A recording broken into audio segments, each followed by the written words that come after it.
berjalan. Jadi kita juga tahu bahwa amalan seseorang bisa dinilai baik dan buruknya melalui sholat. Maka dari sini muncullah concern buat kita semua untuk memperbaiki sholat kita, untuk lebih mengerti ilmu-ilmu tentang sholat supaya kita bisa lebih terkoneksi dengan Allah dalam menjalani kewajiban kita. Nah, makanya ini dari keluarga Atwa ngadain kajian doa sholat sebagai sebuah kajian komprehensif tentang sholat dari bagian fikihnya hingga ke praktek, insya Allah nanti minggu depan, yaitu tentang tata cara sholat yang direncanakan. Oh ya, ini udah 2 episode, jadi kita teori dulu, baru nanti kita akan prakteknya insya Allah minggu depan.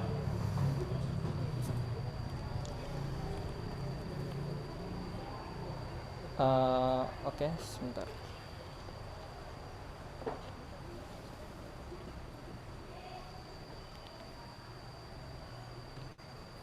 Oke. Sebelumnya kami ingin mengucapkan terima kasih banyak kepada Ustadz Abi Maki sudah bersedia untuk datang ke kajian kami dari keluarga Atwa. Kemudian sebelum kita mulai, mungkin saya pengen nanya kabar dulu nih dari kabar dari Ustadz dulu ya, bagaimana kabarnya Ustadz? Baik, alhamdulillah. Sehat. Alhamdulillah. Terima kasih. Tadi perjalanan gimana? Cukup lancar Ustadz? Lancar, alhamdulillah. Alhamdulillah lancar. Saya boleh izin duduk? Silakan. Ya, insyaallah. Saya agak bingung nih kalau misalnya tadi saya berdiri, takutnya adab saya kurang enaknya bagaimana mungkin. Jadi saya izin duduk. Oke, alhamdulillah Ustadz Abi Maki keadaannya sehat. Kemudian untuk teman-teman semua mungkin yang hadir di sini secara offline, saya pengen nanya kabarnya mungkin dari Pak siapa ya? Ada yang mau berkabar dulu sambil cerita? Gimana Pak? Dari kiri itu ke belakang. Oh iya. Sekalian kenalan mungkin Pak? Assalamualaikum warahmatullahi wabarakatuh. Waalaikumsalam warahmatullahi wabarakatuh. Saya Wiwin, alhamdulillah dari Tasik juga. Saya beserta istri dan 2 orang anak. Alhamdulillah saya sehat. Terima kasih. Assalamualaikum warahmatullahi wabarakatuh. Waalaikumsalam warahmatullahi wabarakatuh. Bismillahirrahmanirrahim. Assalamualaikum warahmatullahi wabarakatuh. Waalaikumsalam warahmatullahi wabarakatuh. Baik, alhamdulillah. Alhamdulillah sekian lama. Kalau dulu hanya konten-konten saja sama Abi, sekarang bisa ketemu lagi. Saya Febrian, perkenalkan biasa dipanggil Febri, bersama teman-teman juga di sini. Bisa dibilang 4L, lo lagi. Alhamdulillah. Saya domisili di Cimanggis. Alhamdulillah, Betul perjalanan sini cukup menyenangkan, dikasih kelancaran dan kemudahan oleh Allah Subhanahu Wa Taala. Terima kasih. Assalamualaikum warahmatullahi wabarakatuh. Assalamualaikum warahmatullahi wabarakatuh. Salam. Kemarin terakhir juga kita sempat ketemu sama Filma Umi beberapa kali tapi ini online. Alhamdulillah Allah berikan kesempatan tadi kita. Amin. Alhamdulillah. Alhamdulillah turun. Amin. Amin. Dan mudah-mudahan juga kondisi nanti juga lebih baik ya. Amin. Amin. Insyaallah. Amin. Waalaikumsalam warahmatullahi wabarakatuh. Assalamualaikum. Saya Anto, saya dari Bulu Jami. Masyaallah. Alhamdulillah keadaan baik saja, sehat. Saya sama anak istri juga ini mudah-mudahan dengan datang ke sini dapat pelajaran yang bisa dimanfaatkan. Assalamualaikum warahmatullahi wabarakatuh. Assalamualaikum. Alhamdulillah Ustaz, kita ketemu lagi. Alhamdulillah. Kabar Ustaz sama teman-teman. Saya datang bersama keluarga, istri dan 2 anak. Alhamdulillah, saya ingin mendengar apa sih mengenai sholat itu yang sebenarnya. Makanya kita ingin untuk lebih baik lagi setelah kita mendengar tentang kajian ini. Insyaallah. Assalamualaikum warahmatullahi wabarakatuh. Waalaikumsalam warahmatullahi wabarakatuh. Assalamualaikum warahmatullahi wabarakatuh. Allah barik fiik. Saya Didi, saya dari Bintaro, bukan juga beristri, 3 anak dan mudah-mudahan mendapatkan ilmu. Amin. Ini yang bisa kita terapkan. Amin. Assalamualaikum warahmatullahi wabarakatuh. Assalamualaikum. Assalamualaikum warahmatullahi wabarakatuh. Assalamualaikum. Izin Nabi, nama saya Devan. Sama kita semua dari Bintaro. Saya beserta istri dan anak. Alhamdulillah kami keadaan sehat selalu. Insya Allah melalui daurah sholat ini kita memperbaiki sholat kita. Insyaallah. Mungkin itu aja. Assalamualaikum warahmatullahi wabarakatuh. Assalamualaikum warahmatullahi wabarakatuh. Assalamualaikum. Perkenalkan, nama saya Gema Wahyudi Purnama. Saya datang bersama istri. Terus terang, Ustaz, tujuan kami ke sini ingin masuk surga. Amin. Amin ya rabbal alamin. Tadi sudah dinot oleh moderator bahwa kita minimal 17 kali untuk rukuk dan sujud ya. Dan seperti kita ketahui bersama bahwa sholat ini merupakan salah satu cara kita termudah untuk masuk surga.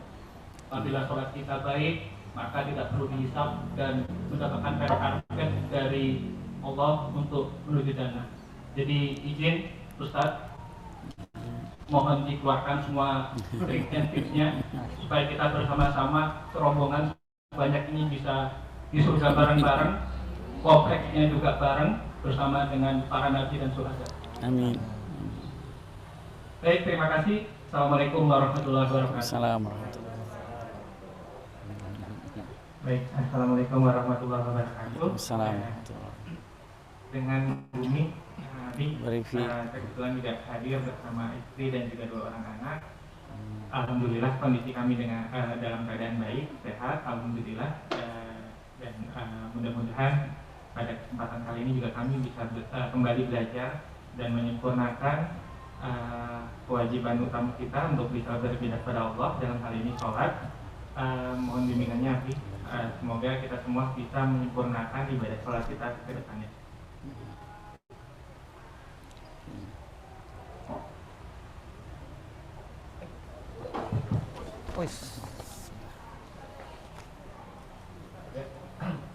Assalamualaikum warahmatullahi wabarakatuh. Perkenalkan, nama saya Rais. Alhamdulillah saya sama istri dan 2 anak yang masih kecil-kecil, Insyaallah. 3 bulan dan 3 tahun. Niatnya insya Allah pengen belajar agama sedikit-sedikit karena mungkin memang kayaknya saya paling sedikit nih ilmunya di sini.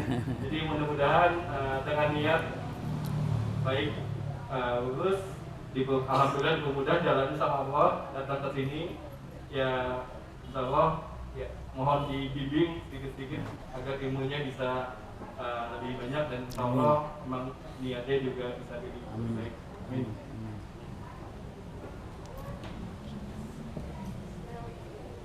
Terima kasih sudah berkabar dan kenalan semua teman-teman ikhwan dari Atwa. Yang akhwatnya apakah cukup terwakilkan ini?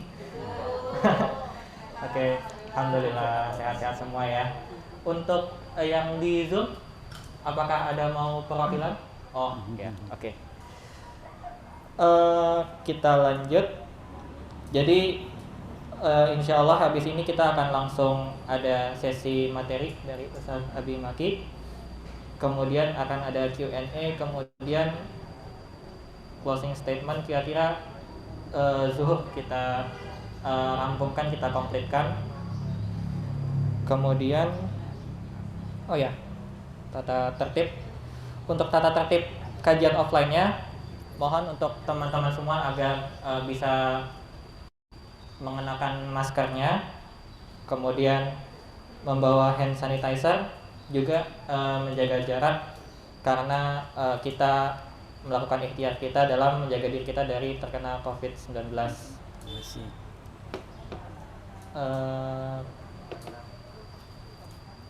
Kasih.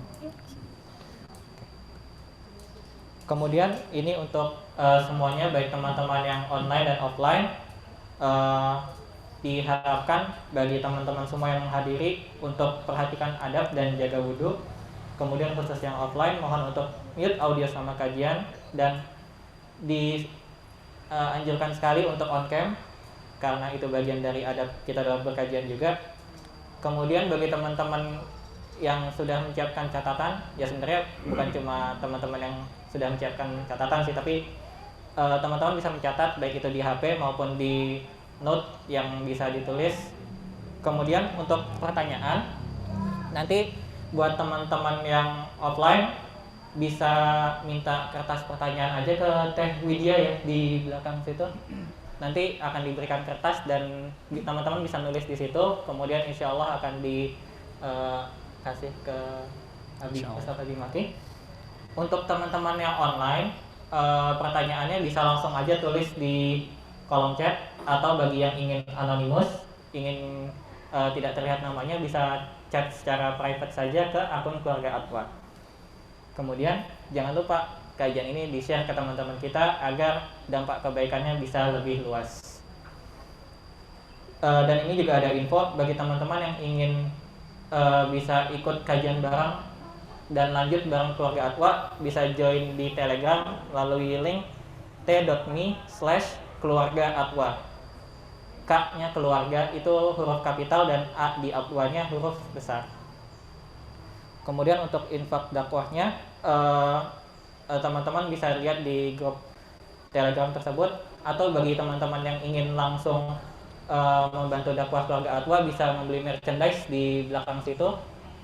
Kemudian nanti bila teman-teman ingin menikmati sajian-sajian makanan dari keluarga Atwa selepas kajian, bisa mencari di belakang, juga ada minuman juga. Oke. Mungkin karena maklumat awalnya sudah diberikan, saya akan serahkan acara ini selanjutnya kepada Ustaz Abi Maki untuk membimbing kita dalam memahami salat lebih dalam. Tafadhol Ustaz. Terima kasih. Bismillahirrahmanirrahim. Assalamualaikum warahmatullahi wabarakatuh. Waalaikumsalam warahmatullahi wabarakatuh. Innal hamdalillah nahmaduhu wa nasta'inuhu wa nastaghfiruhu wa na'udzu billahi min syururi anfusina wa min sayyiati a'malina. May yahdihillahu fala mudilla lahu wa may yudlilhu fala hadiyalah.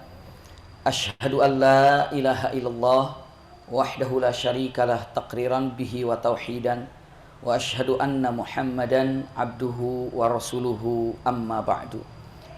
Allahumma la sahla illa ma ja'altahu sahla wa anta taj'alul hazna idza syi'ta sahla. Allahumma inna nas'aluka hubbak wa hubba man ahabbak wa hubba amalin yuqarribuna ila hubbika bi rahmatika ya arhamar rahimin. Amin ya rabbal alamin. Alhamdulillahirabbil alamin. Mudah-mudahan pertemuan kita pagi ini seluruhnya disertai dengan rahmat dan berkah Allah Subhanahu wa taala. Semoga seperti ini Allah kumpulkan kita di dunia, seperti ini juga kelak Allah kumpulkan kita di surganya. Amin ya rabbal alamin. Kesempatan yang sangat berbahagia ini, insya Allah kita akan belajar sama-sama. Kita akan belajar sama-sama. Karena bisa ngeberatin sesungguhnya yang akan kita pelajari ini adalah masalah sholat. Yang pastinya rasa-rasanya kenapa dalam Al-Quranul Karim berulang-ulang perintah untuk sholat ini.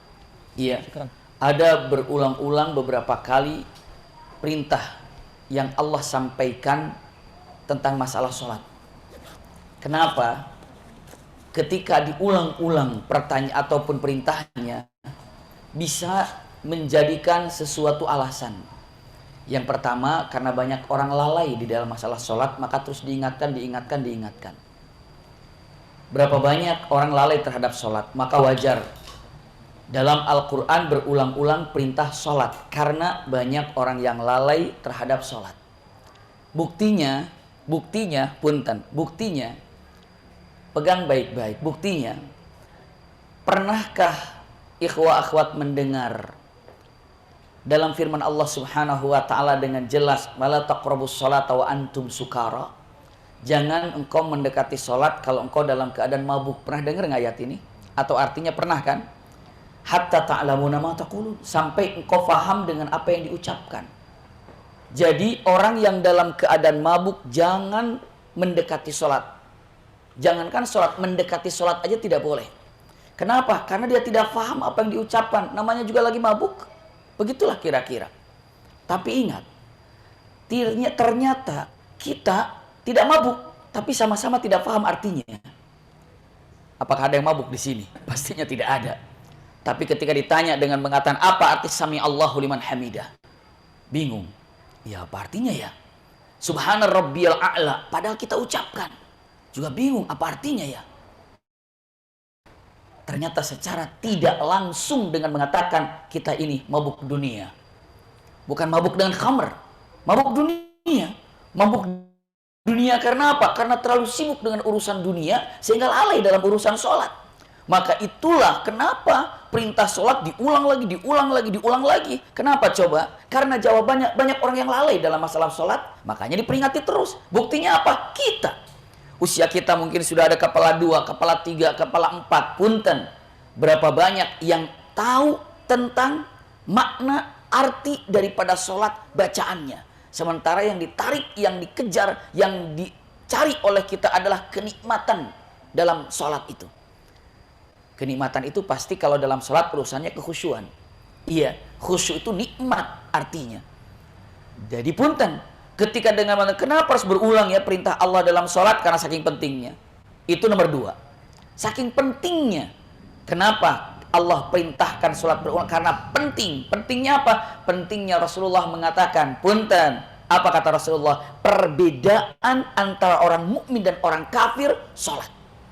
Perbedaannya. Orang mukmin dan orang kafir, perbedaannya cuma khatnya itu perbedaannya di sholat saja. Masya Allah, ini saking pentingnya. Ulangi lagi, agar tidak terlalu cepat untuk mengatakan kenapa? Karena ingin mengatakan daurah sholat ini, kita mau dari mana awalnya ya? Saya juga mulainya dari mana? Karena apa? Karena terlalu banyak yang harus kita tanamkan di dalam hati kita urusan sholat. Iya, dalam urusan sholat itu kita tanamkannya, insya Allah mudah-mudahan dalam susunan-susunan yang akan kita coba paparkan, lalu kita faham, mengerti, dan bisa menghasilkan nikmatnya sholat. Itu target kita. Ya, itu target kita. Walaupun yang akan datang prakteknya tidak hanya sekedar praktek, tapi inti-inti daripada gerakannya, maknanya itu apa? Agar bisa mengetahui daripada hikmah yang ada. Hikmah yang ada, iya, yang diketahui oleh para ulama. Subhanallah, ulangi lagi, punten. Kenapa dalam Al-Quran berulang-ulang perintah sholat ini? Jawabannya karena banyak orang yang lalai. Buktinya tadi. Tapi renungkan, coba. Perintah sholat Jumat itu berapa kali dalam Al-Quran? Cuma 1 kali. Ya, hanya 1 kali. Ya ayyuhalladzina amanu idza nudiya lis-sholati min yaumil jum'ati fas'au ila dzikrillahi wa dzarul bai'. Cuma sekali perintahnya. Cek baik-baik. Kenapa? Karena banyak orang yang tidak lalai sholat Jumat. Rata-rata kalau Jumat masjid penuh apa enggak? Penuh. Cukup sekali aja. Sekali aja. Kenapa? Oh penuh. Yang nggak pernah ke masjid aja, si Jumat sekali mau ke masjid. Walaupun di masjidnya main HP gitu. Itu nggak sah Jumatannya kalau di masjid main HP itu. Kita negur juga serba salah. Iya. Ada lagi apa namanya kewajiban-kewajiban yang harus kita lakukan tentang masalah Jumatan. Segala kita fokus dulu untuk masalah sholat. Sekali lagi berulang dalam firman Allah perintah sholat karena banyak yang lalai. Kita contohnya.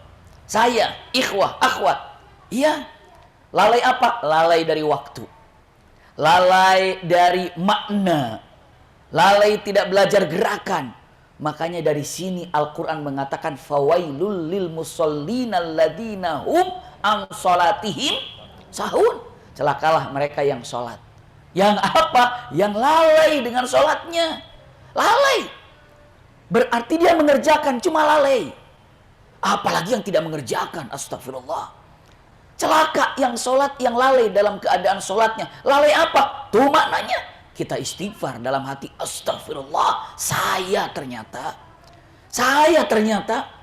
Saya sudah segede ini nggak tahu artinya Allahu Akbar kabira. Walhamdulillahi katsira. Jangan-jangan ini ayat buat saya. Fawailul lil musallina alladzina hum an sholatihim sahun. Kayaknya saya itu.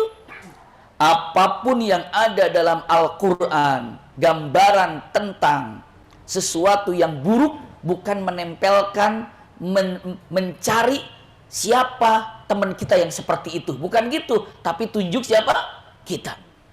Contoh misalnya punten, dalam hadis contoh misalnya gini. Tanda-tanda orang munafik itu adalah Itu kan ayatul munafik itulah tanda-tanda orang munafik itu adalah 3. Apabila dia berkata dusta, apabila dia dipercaya dia khianat, gitu kan? Itu katanya. Idza hadatsa kada wa idza wa'ada akhlafa, apabila berjanji dia tidak menepatinya. Punten. Hadis itu tanda-tanda munafik. Ibu bapak ikhwah akhwat jangan begitu. Dia banget itu, dia banget itu. Munafik tuh dia itu, kalau ngomong dia dusta. Dia bukan untuk orang lain, tapi untuk siapa? Untuk kita begitu nggak? Gitu tuh. Jadi tolonglah jangan sampai gajah di pelupuk mata apa?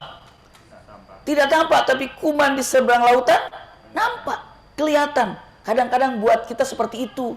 Jadi ketika dengan mengatakan fawailul lil musallin alladzina hum an salatihim sahun, gitu kan? Celakalah bagi mereka orang salat yang melalaikan salatnya. Kita pikir, kita bukan itu. Kita jujur aja jawab dalam hati, kayaknya kita. Bagaimana kita akan membenahi kalau kita tidak tahu kesalahannya? Di dalam satu ayat saja benar kayaknya kita ini. Saya usikum wa iyaya nafsi bitaqwallah. Semua mungkin merasakan itu. Iya, termasuk bukan berarti saya di depan saya bicara, saya sudah tahu, saya sudah menjalankan. Tidak, kita sama-sama belajar. Kita sedang sama-sama belajar. Subhanallah, dengan mengatakan kata-katanya, iya ya. Kita buka ternyata pantas diulang-ulang. Firman Allah memerintahkan sholat, ternyata banyak orang yang lalai. Buktinya kita. Yang keduanya, betapa pentingnya urusan sholat ini. Perbedaan antara mukmin dan kafir itu adalah sholat. Betapa pentingnya. Kedua, betapa pentingnya ini.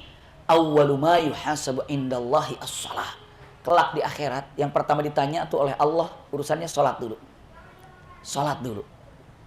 Lihat, idza soluhat sholatah hasabahu jami'an au kama qala.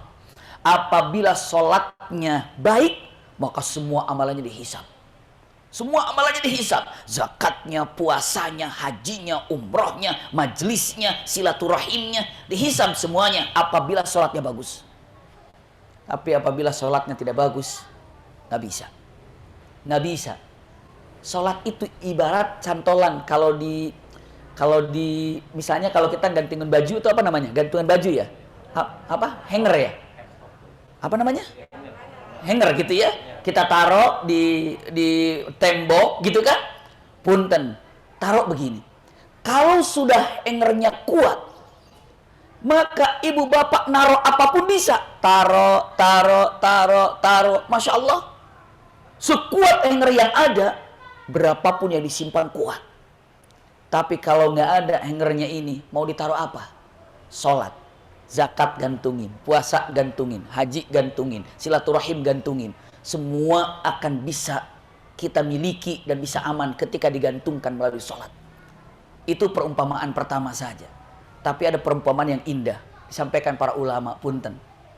Begini, semua ibadah di luar sholat, ulangi lagi ya, semua ibadah di luar sholat itu nilainya adalah angka tapi 0. Nilainya apa? 0. Puasa 0, zakat 0, haji 0. Walaupun 0-nya berbeda-beda. Misalnya puasanya bagus, 0-nya 10. Zakatnya baik, 0-nya 10 misalnya. Hajinya lumayan, 0-nya 5. Tapi punten, sebanyak 0 dari sini sampai Tasikmalaya 0, berapa tuh semuanya? 0, nggak ada isinya. Nah, sholat itu angka hidup dari 1 sampai 9.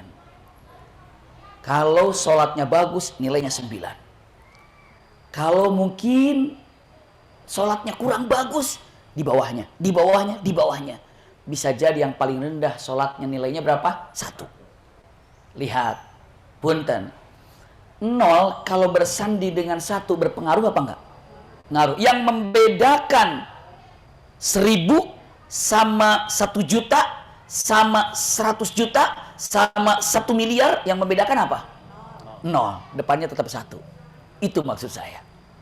Jadi punten, tinggikan sholatnya sampai nilai angka tertinggi 9, lalu lakukan amal-amal yang lain, maka 9 kepalanya, 0-nya panjang. Waduh, berapa jumlahnya itu? sekarang. Itulah amal yang lain. Maka wajar kalau nanti di akhirat dilihat, dicek sholatnya 0, buat apa dihitung semua amalan? Orang 0 semuanya. Tapi kalau sholatnya ada 1 saja, yuk kita hitung zakatnya, puasanya, sodakohnya. Berarti punten, semua bersandar kepada sholat. Kenapa sholat diulang-ulang dalam Al-Quran? Jawabannya, karena, ayo, betapa pentingnya sholat ini. Sampai begitu, angka ini. Jujur kalau saya tanya, dan silakan jawab di hati kita masing-masing, sholat kita berapa nilainya? Beranikah kita katakan 9? Beranikah kita katakan 8? Nah, inilah pentingnya daurah itu. Untuk introspeksi diri kita. Iya, ternyata ya. Subhanallah. Ini Allah berulang-ulang nyuruh kita melaksanakan sholat. Ternyata demikian. Kenapa? Banyak yang lalai. Saya ternyata itu. Yang kedua, betapa pentingnya. Iya, ternyata perbedaan mukmin kafir itu sholat. Oh, ternyata yang pertama kelak di akhirat itu adalah apa? Dihisab sholat. Apabila sholatnya baik, hisab semuanya. Hitung semuanya. Sholatnya nggak baik, nggak dihitung semuanya. Astagfirullah. Punten, kita lanjut lagi. Ya sudah, sekarang sudah tahu dengan mengatakan yang namanya sholat itu penting. Betul. Kita lanjutkan, punten. Lalu, dengan mengatakan kata-katanya, usikum wa iyaya nafsi bitaqwallah. Iya. Kalimatnya, sholat itu apa tuh sebenarnya? Sholat itu apa sebenarnya? Sholat itu sebenarnya apa sih? Kita tanyakan. Saya ingin tahu sholat itu apa sih? Sholat itu kalau secara bahasa permohonan, doa. Sholat itu secara bahasa doa. Iya. Ulangi lagi. Kalau sholat itu secara bahasa itu apa?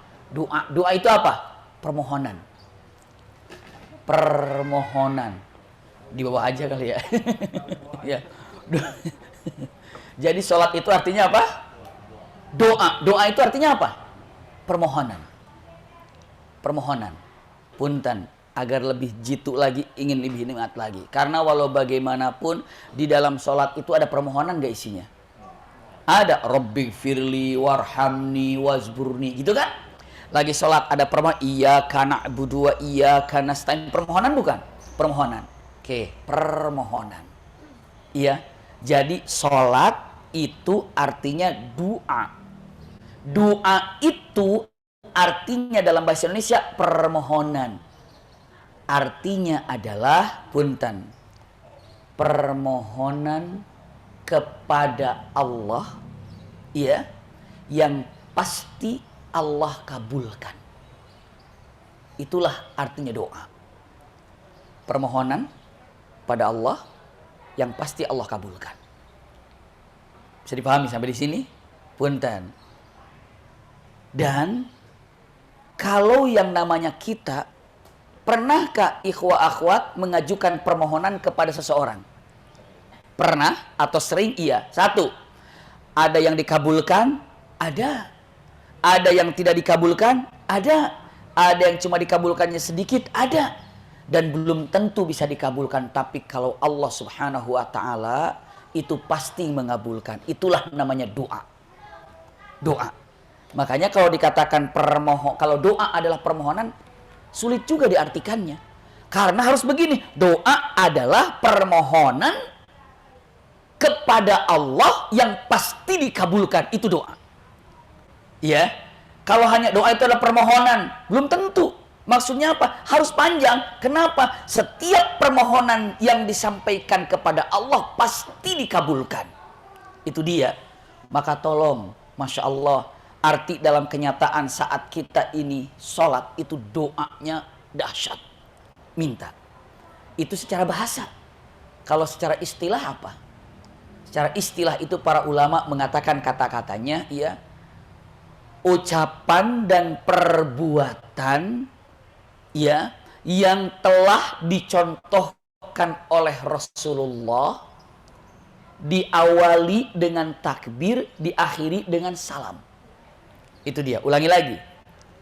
Ucapan dan perbuatan, berarti sholat itu ada ucapannya nggak? Ada doanya nggak? Ucapan. Ada gerakannya nggak? Ada gerakan.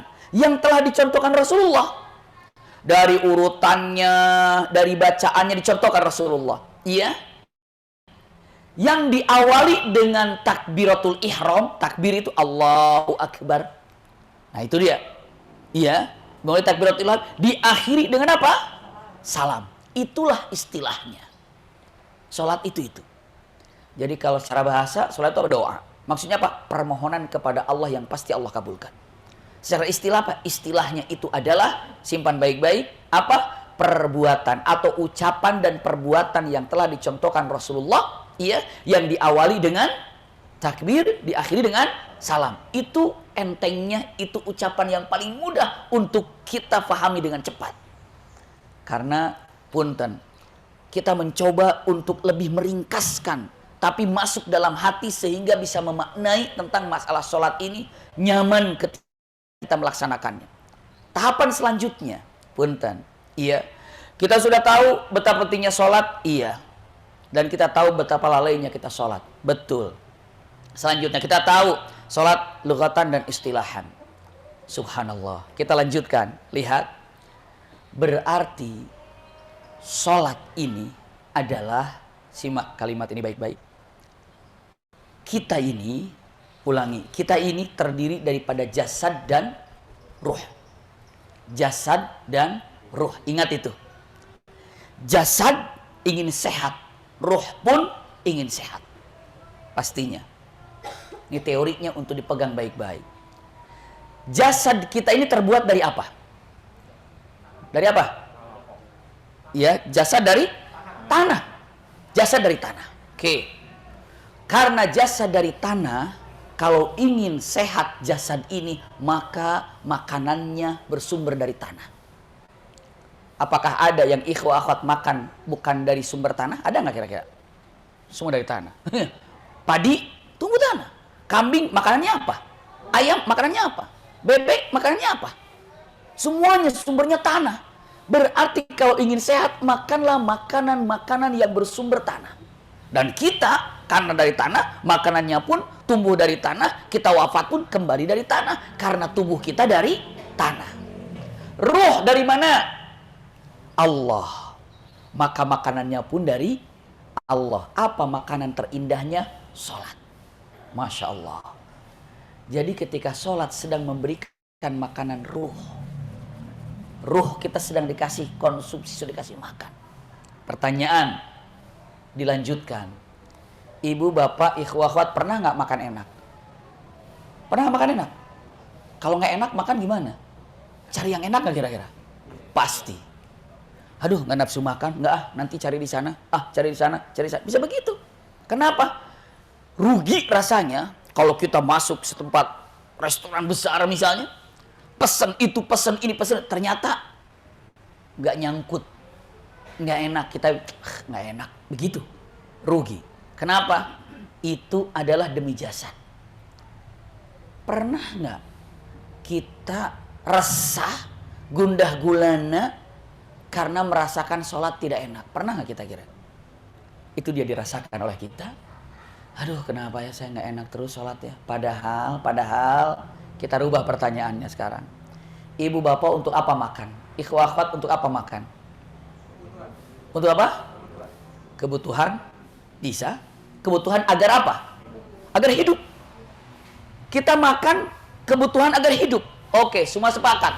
Kita makan kebutuhan kita agar kita hidup. Kalau tiap hari, iya, makannya kita tempe terus aja, hidup nggak kira-kira? Hidup, cuma enak nggak kira-kira? Berarti jawaban tambah satu lagi. Untuk apa kita makan? Kebutuhan kita untuk hidup dan untuk dinikmati. Nah, itu makan. Ya, untuk dinikmati. Kalau untuk tidak dinikmati, ngapain juga kita makan pilih-pilih? Makan apa? Kenapa setiap restoran ada menu? Kenapa? Agar Anda nikmat mana yang Anda sukai. Jadi makan ini untuk kebutuhan kita hidup dan untuk dinikmati. Pun sholat demikian. Untuk apa sholat ini? Jawabannya adalah punten, kebutuhan kita dan untuk dinikmati. Berarti ada yang salah kalau kita tidak bisa menikmati. Saya lanjutkan. Ada bebek di depan kita. Karena ini kebetulan di bebek ya. Iya. 1, bebeknya dibakar. 2, digoreng. 3, dipepes. Yang keempat mau diapa? Dibakar, digoreng, dipepes, diasap. Wah, punten. Jadi 4 bebek ini sama-sama bebek. Tapi gaya masaknya berbeda. Saya tanya, rasanya sama nggak kira-kira? Beda. Kenapa? Sama-sama bebek, tapi cara menyajikan berbeda, rasanya pun akan berbeda. Itulah sholat. Zuhur rasanya beda dengan asar.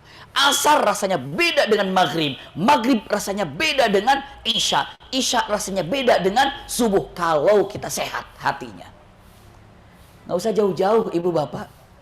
Makan di sini, makan bebek, dibawa ke rumah makannya. Sama nggak kira-kira jadinya nanti? Beda. Sama. Sholat di masjid sama di rumah rasanya beda nggak? Beda. Di masjid dekat kita dengan sholat di Masjidil Haram beda nggak rasanya? Beda. Itu ruhnya hidup bunda, ayahanda. Nah inilah yang harus kita pahami. Iya ya. Tapi kalau ada orang sama aja mas sholat di mana-mana, nah itu dia beda. Pada dasarnya semua ibadah rasanya berbeda. Ibadah zakat rasanya beda, ibadah Ramadan rasanya beda, Senin Kemis rasanya beda. Tapi kita sedang fokus untuk masalah sholat. Sholat bisa dirasakan nikmatnya sholat ketika sehat hati ini, sehat ruh ini. Maka punten, usikum wa iyaya nafsi bitaqwallah, dengan mengatakan perkataan yang pendek tadi. Ternyata sholat ini bukan hanya sekedar kebutuhan kita, bukan kewajiban kita, tapi sholat ini juga adalah apa tadi? Kenikmatan kita. Makanya Rasulullah SAW sholat itu ditunggu karena nikmat. Ibu, bapak, ikhwah, akhwat, kalau kita tahu ada makanan yang nikmat, ditunggu itu. Aduh, tunggu kapan nih matang, kapan kesini lagi ya, enak nih makan. Terus, apakah kita menunggu waktu sholat? Padahal lihat ada kata-kata indah, man ahabba liqa'allahu ahabballahu liqa'ahu. Jangan dilupakan nih hadis Rasulullah ini. Man ahabba liqa'allah ahabballahu liqa'ahu. Siapa yang merindukan perjumpaan dengan Allah dalam kurung salat, ya, maka Allah merindukan perjumpaan dengannya. Bagaimana Allah tidak rindu kepada kita kalau kita rindu kepada Allah? Allah lebih rindu kepada kita. Kata siapa? Kata Allah. Melalui siapa? Lisan Rasulullah. Man taqarraba ilayya shibran taqarrabtu ilaihi dhira'an, wa man taqarraba ilayya dhira'an taqarrabtu ilaihi ba'an. Subhanallah. Wa man atani masyian ataitu harwala. Kata Allah, siapa yang datang merapat kepadaku 1 jengkal, maka aku datang merapat kepadanya 1 hasta. 1 dhira, 1 ini nih, 1 dhira ini. Dan siapa yang datang kepadaku 1 dhira, maka aku datang merapat kepadanya 1 depa. Dan siapa yang datang kepadaku berjalan, maka aku menyambutnya berlari. Itu kata Allah itu. Allah yang menyatakan itu. Jadi usikum wa iyaya nafsi bitaqwallah. Ketika dengan mengatakan kata-kata yang sangat luar biasa. Mungkin pernah dengar, nggak tahu syairnya gimana gitu ya. Tapi ada kata-kata, aku jauh engkau jauh, aku dekat engkau dekat. Sebenarnya kita yang menjauh, Allah tuh selalu dekat dengan kita. Caranya apa? Ya dengan sholat itu. Sholat kalau kita mendekatkan diri kepada Allah, punten, rindu seperti rindunya Rasulullah. Lihat Rasulullah kalau sudah waktunya sholat, kepada Bilal bilang apa? Ada yang pernah mendengar mengucapkan para ulama atau kiai mengenai tentang bagaimana Rasulullah ketika waktu sholat sama Bilal bilang apa? Arihni bihaya Bilal. Tenangkan aku, istirahatkan aku, nikmatkan aku, tentramkan aku wahai Bilal, karena waktunya sholat. Karena Rasulullah ketika sholat Allahu Akbar, nikmat rasanya. Itulah istirahatnya. Itulah istirahatnya. Punten, kalau jasad istirahatnya tidur kan? Kalau jasad istirahat tidur kan? Kalau ruh istirahatnya apa? Sholat. Ikhwah akhwat percaya nggak kalau lagi tidur itu ruh itu sebenarnya tidak istirahat. Makanya ada mimpi.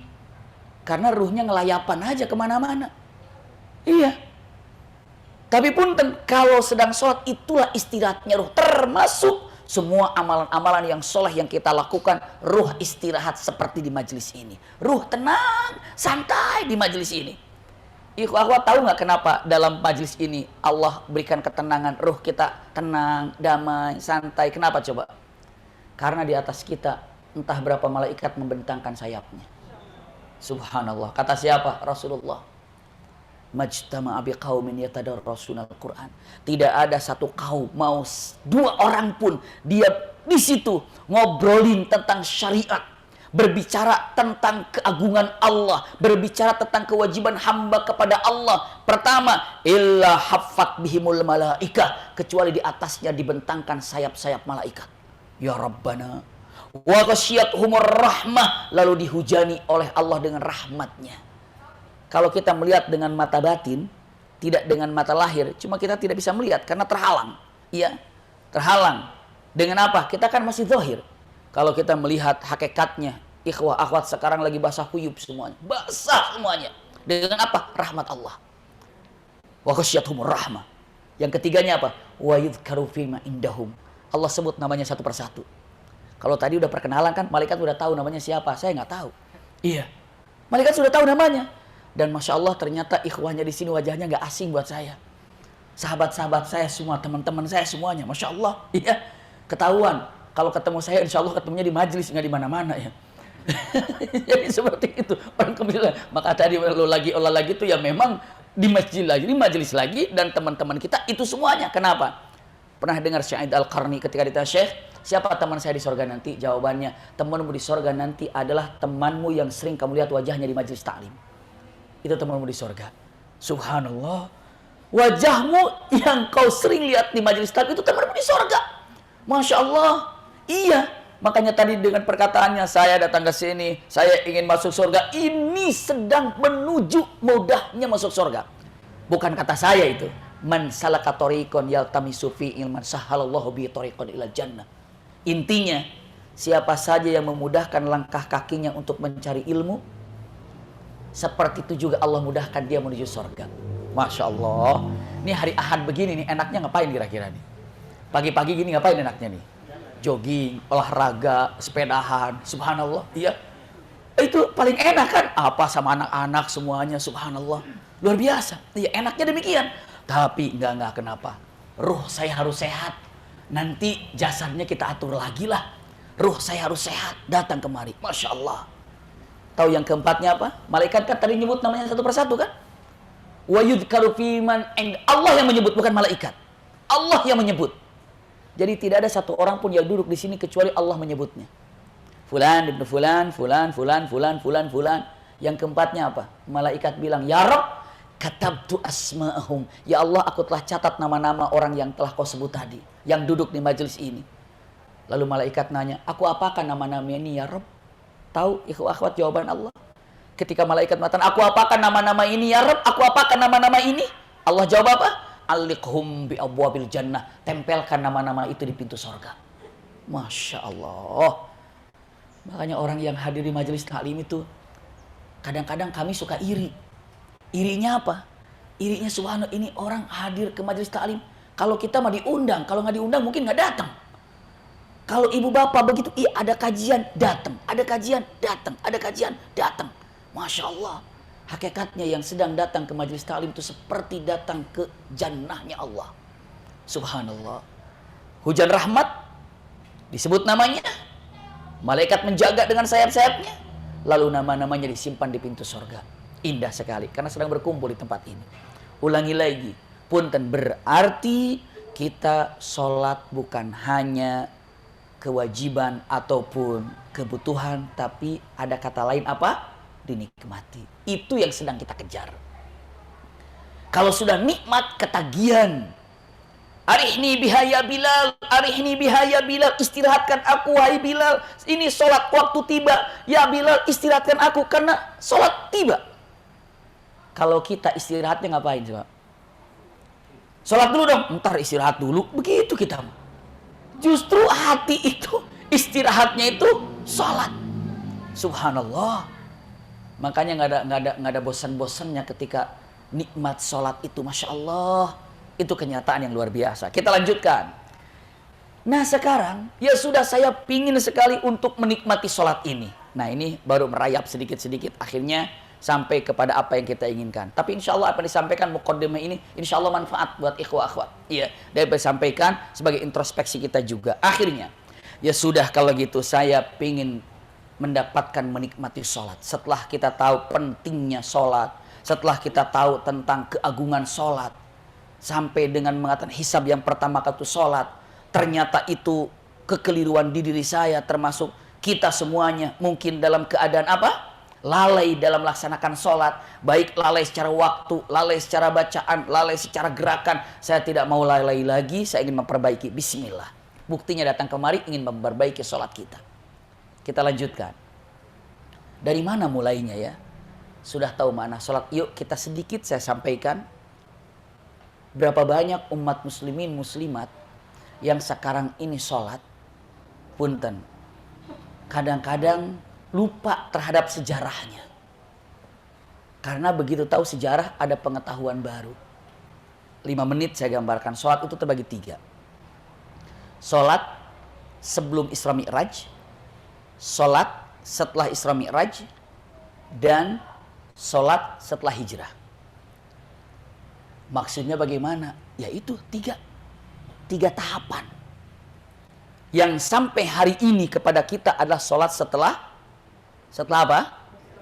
Setelah hijrah. Punten, untuk percepat saya sampaikan. Sholat sebelum Isra Mi'raj, bacaannya bebas, gerakannya bebas, tapi bisa dipastikan ada sujudnya. Ada sujudnya.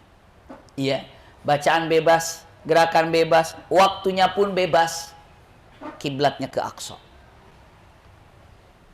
Bisa dipahami ya? Bacaannya bebas, gerakannya bebas, waktunya bebas. Sehari sekali nggak apa-apa. Iya. Lalu apa lagi? Menghadap kiblatnya Aqsa. Ini sebelum Isra Mi'raj. Sebelum Isra Mi'raj. Lalu Rasulullah Isra Mi'raj. Ada ketentuan. Apa ketentuannya? Waktunya ditentukan sehari 5 kali. Waktu tentukan. Bacaannya ditentukan. Gerakannya ditentukan. Rakaatnya ditentukan. Semuanya 2 rakaat. Jadi setelah Rasulullah Isra Mi'raj, sholat itu semuanya 2 rakaat. Zuhur 2 rakaat, asar 2 rakaat, maghrib 2 rakaat, isya 2 rakaat, subuh 2 rakaat. Dan arahnya, kiblatnya ke Aqsa. Ada perbedaan sekarang? Ada ya? Bacaan ditentukan, gerakannya ditentukan, seperti yang sekarang ini, gerakannya, ya, waktunya ditentukan sehari 5 kali, rakaatnya ditentukan, yang 5 kali ini setiap rakaatnya 2 rakaat, setiap sholat 2 rakaat, kiblatnya kemana? Aqsa. Sampai Rasulullah hijrah. Tahun pertama sampai kedua hijriyah, ada perubahan. Apa yang dirubah? Kiblat dan rakaat. Kiblat dan rakaat. Kiblat menjadi Masjidil Haram Makkah. Kiblat. Rakaatnya, ayo, menjadi apa rakaatnya? Zuhur. Iya, zuhur 4. Asar 4. Maghrib 3. Isya 4. Subuh. Berarti yang dari awal nggak berubah rakaat mana? Nah, sekarang tahu. Subuh. Yang lainnya berubah. Bisa dipahami itu ya? Nah, sekarang kita lanjutkan lagi. Oh begitu sejarah sholat itu. Iya. Ada penting lagi. Kalau beberapa ulama ditanya, sholat sehari ada berapa waktu? 5. Kalau saya tanya, ada berapa kali sholat dalam sehari? 5. Sholat apa saja? Ibu, bapak, ikhwat mulainya dari mana? Dari subuh dulu apa dari zuhur dulu? Iya. Para ulama banyak mulai dari zuhur. Zuhur, asar, maghrib, isya, subuh. Kenapa mulai dari zuhur? Jawabannya karena sholat yang pertama kali dilaksanakan bersama para sahabat, atau pertama kali sholat dilaksanakan wajib itu adalah sholat zuhur. Kan Rasulullah Isra Mi'raj. Datangnya lagi subuh kan? Berarti udah nggak ada sholat subuhnya. Karena sudah selesai. Lalu pertama kali sholat 5 waktu yang dikerjakan Rasulullah adalah sholat zuhur. Maka ketika ditanya, sholat dalam sehari berapa kali? 5. Apa saja? Zuhur, asar, maghrib, isya, subuh. Walaupun kita mulai dari subuh nggak ada masalah. Tapi kalau beberapa ulama mulainya dari zuhur. Kita lanjutkan lagi. Ya sudah, kalau gitu saya ingin sholat. Iya. Lalu punten, ada sedikit mengkritik pertanyaannya. Tadi dengan kata-kata, ucapannya, tadi kan digambarkan sholat itu secara bahasa apa tadi? Doa, iya kan? Kenapa? Agar lebih masuk lagi nih. Kok disuruh doa ya kita ini? Kalau bahasa lain, kenapa disuruh sholat lah gitu ya? Jawabannya tahu nggak kira-kira? Karena kita banyak keinginan dan kita banyak cita-cita, banyak keinginan. Saya tanya, banyak keinginan nggak ibu bapak? Punya keinginan nggak? Paling tidak keinginannya satu, semua sama, ingin menjadi ahlul jannah. Paling tidak semuanya sama. Tapi secara duniawi ada keinginan nggak? Ada. Bahkan banyak keinginan. Ingin punya itu, ingin punya ini, ingin dapat ini, semuanya punya keinginan. Yang sedang dapat masalah ingin keluar dari masalah, semuanya. Ingin keinginan. Ataupun ada keinginan, ataupun ingin keluar dari masalah yang sekarang sedang dihadapi. Itu saja. Maka kata Allah mengatakan, wasta'inu bis-sabri was-salat. Tuh kata Allah. Jika Anda punya keinginan, maka minta tolonglah atau mintalah padaku dengan sabar dan sholat, aku kabulkan. Jadi sholat ini adalah jalan untuk dapat dikabulkannya permohonan kita. Nggak usah urusan dunia, sorga aja Allah kasih. Kan ada Ukasah. Ya Rasulullah, doakan saya agar aku menjadi ahli sorga. Rasulullah jawab, kamu Ukasah menjadi ahli jannah. Alhamdulillah, makasih ya Rasulullah dengan doa. Tapi alaika bikathratis sujud. Perbanyak sujud ya. Perbanyak sujud. Maksudnya perbanyak sholat. Perbanyak sholat. Jadi kalau dengan mengatakan, ini sering diucapkan. Ibu bapak punya hajat, ibu bapak punya keinginan.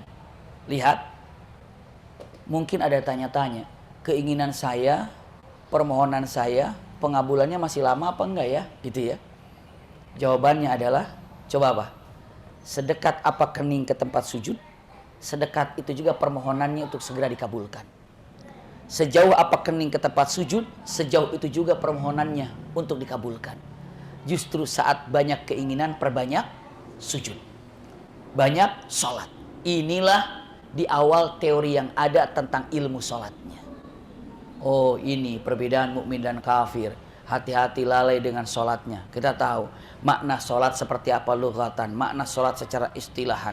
Kenapa berulang Al-Quran memerintahkan sholat? Karena banyak orang lalai. Lalu apa? Betapa pentingnya. Saking pentingnya, yang pertama perbedaan mukmin dan kafir. Saking pentingnya ternyata nanti dihisab di akhirat yang pertama kali itu adalah sholat. Dan ternyata sholat ini adalah punten, bukan hanya sekedar untuk menjadi kewajiban atau kebutuhan, tapi dinikmati. Saya ingin mengejar kenikmatan. Di mana mulainya? Tolong kenal dulu dengan sholat. Apa tadi? Sejarahnya. Masya Allah. Alhamdulillah sudah tahu sejarahnya. Yuk kita mulai sekarang. Iya. Baru dengan mengatakan kata-katanya kalau diucapkan. Saya biasanya yang pernah diajarkan oleh guru-guru kami bisa ada dua. Iya. Bisa langsung dicatat, bisa diketahui ini ada rukun atau ini syarat. Walaupun punten, saya mulai dari awal wanti-wanti ayah bunda ikhwah akhwat fillah, ketika ada perbedaan pendapat, kok ulama ini bilang ini sunnah, tapi ulama ini bilang wajib, mungkin nggak ada perbedaan gitu? Mungkin nggak? Itulah fikih. Itulah fikih dalam perbedaan. Iya, itulah yang ada. Tapi ada hal-hal yang tidak bisa berbeda adalah misalnya syarat. Iya, seperti rukunnya. Itu Masya Allah, itu insya Allah tidak berbeda. Tapi antara memasukkan ke sunnah ini, ke wajib, ke sunnah, itu ada sedikit perbedaan. Maka kita akan mempelajari hal ini. Punten ikhwah akhwat, ketika bertanya, ini dia, sekaligus saya ingin sampaikan ini. Karena kita adalah ahli majelis taklim, tolong punten sekali. Ketika ada perbedaan pendapat di dalam masalah urusan fikih, ikhwah akhwat, jangan sama sekali menyalahkan dengan siapa yang berbeda dengan kita. Justru mungkin kita yang belum tahu terhadap dalil mereka, maka kita mempelajarinya. Yang keliru itu adalah ketika ada perbedaan dengan kita, kita langsung mengatakan dia salah. Itulah yang salah. Tapi tolong pelajari. Tolong pelajari, ya. Di mana tentang letak perbedaannya, kenapa dia begitu, kenapa dia begini, pelajari apa yang ada. Usikum wa iyaya nafsi bitaqwallah. Iya. Kita akan lihat, iya, mulai daripada yang namanya mungkin mengambil daripada perkataan para alim ulama yang coba kita rangkum dengan kata-kata yang mudah difahami. Usikum wa iyaya nafsi bitaqwallah. Syarat untuk dikatakan wajibnya sholat. Syarat wajib sholat. Jadi syarat untuk sholat. Pertama ya pasti Islam. Islam. Iya. Islam, 2 kalimat syahadat. Ini adalah yang pertama.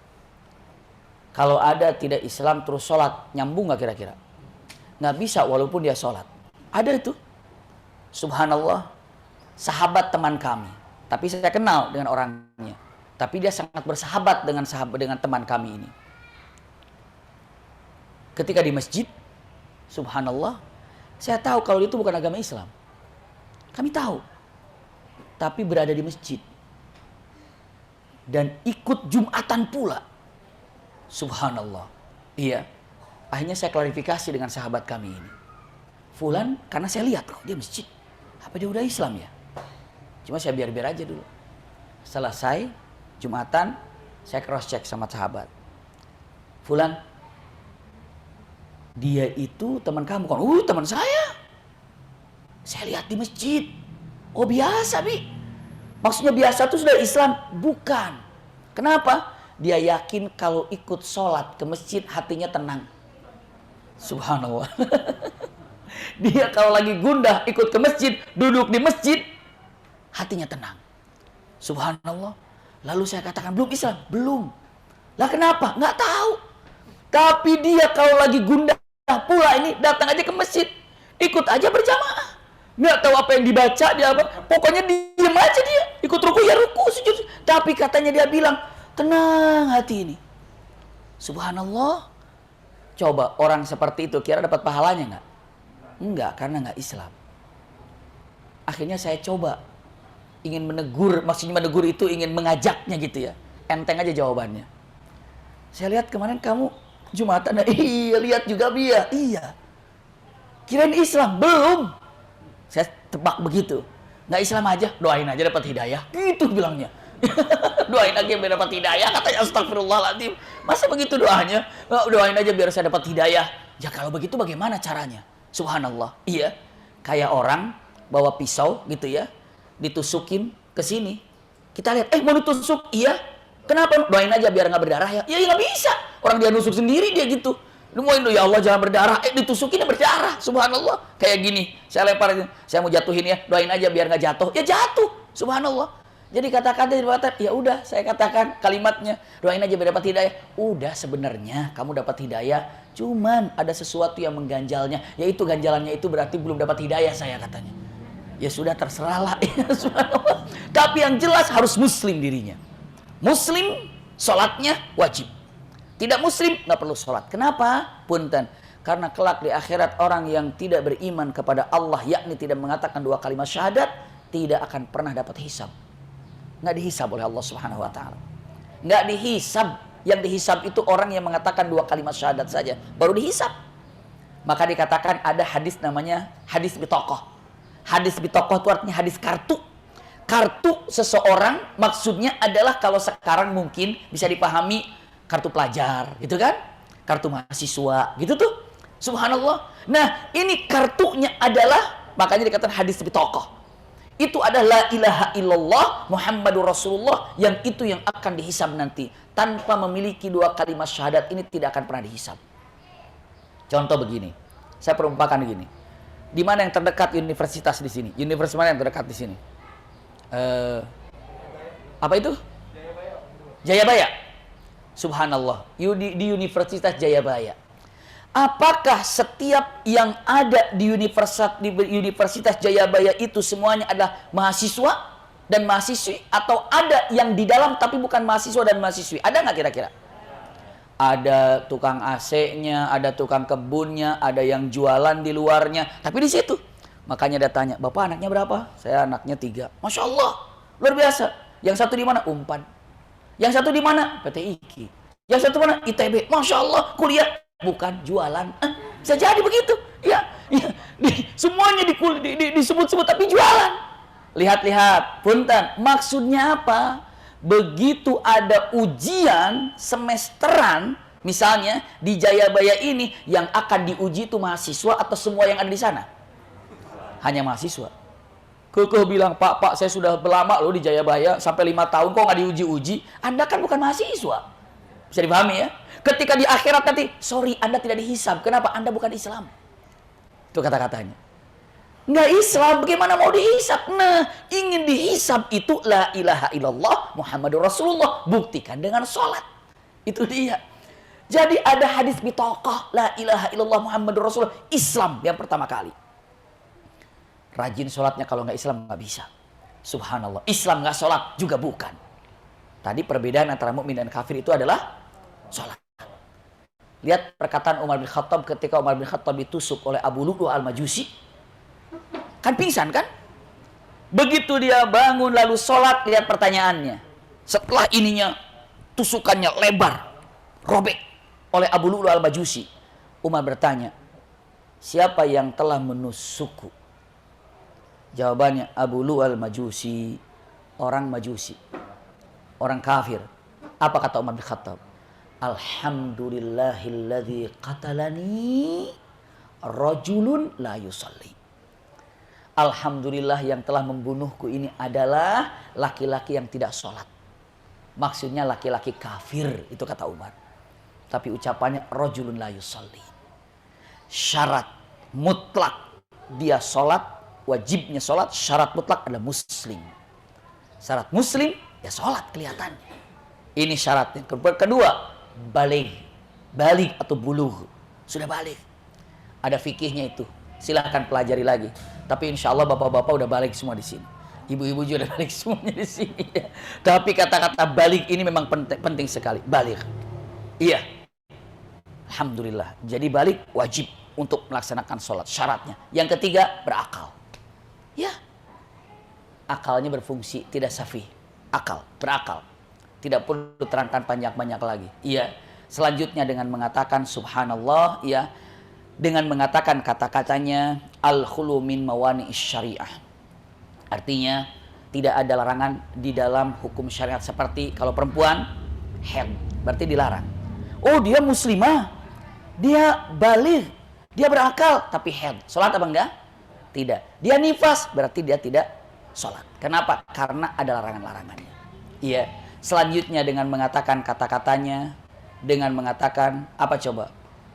Syarat daripada tadi kan syarat perorangannya, begitu ya, syarat perorangannya. Selanjutnya boleh dimasukkan syarat juga, sudah waktunya masuk sholat, sudah waktunya masuk sholat. Dukhul waktu sholat. Mau zuhur lagi, mumpung lagi kosong jam 11, nggak bisa. Harus waktunya tiba, iya.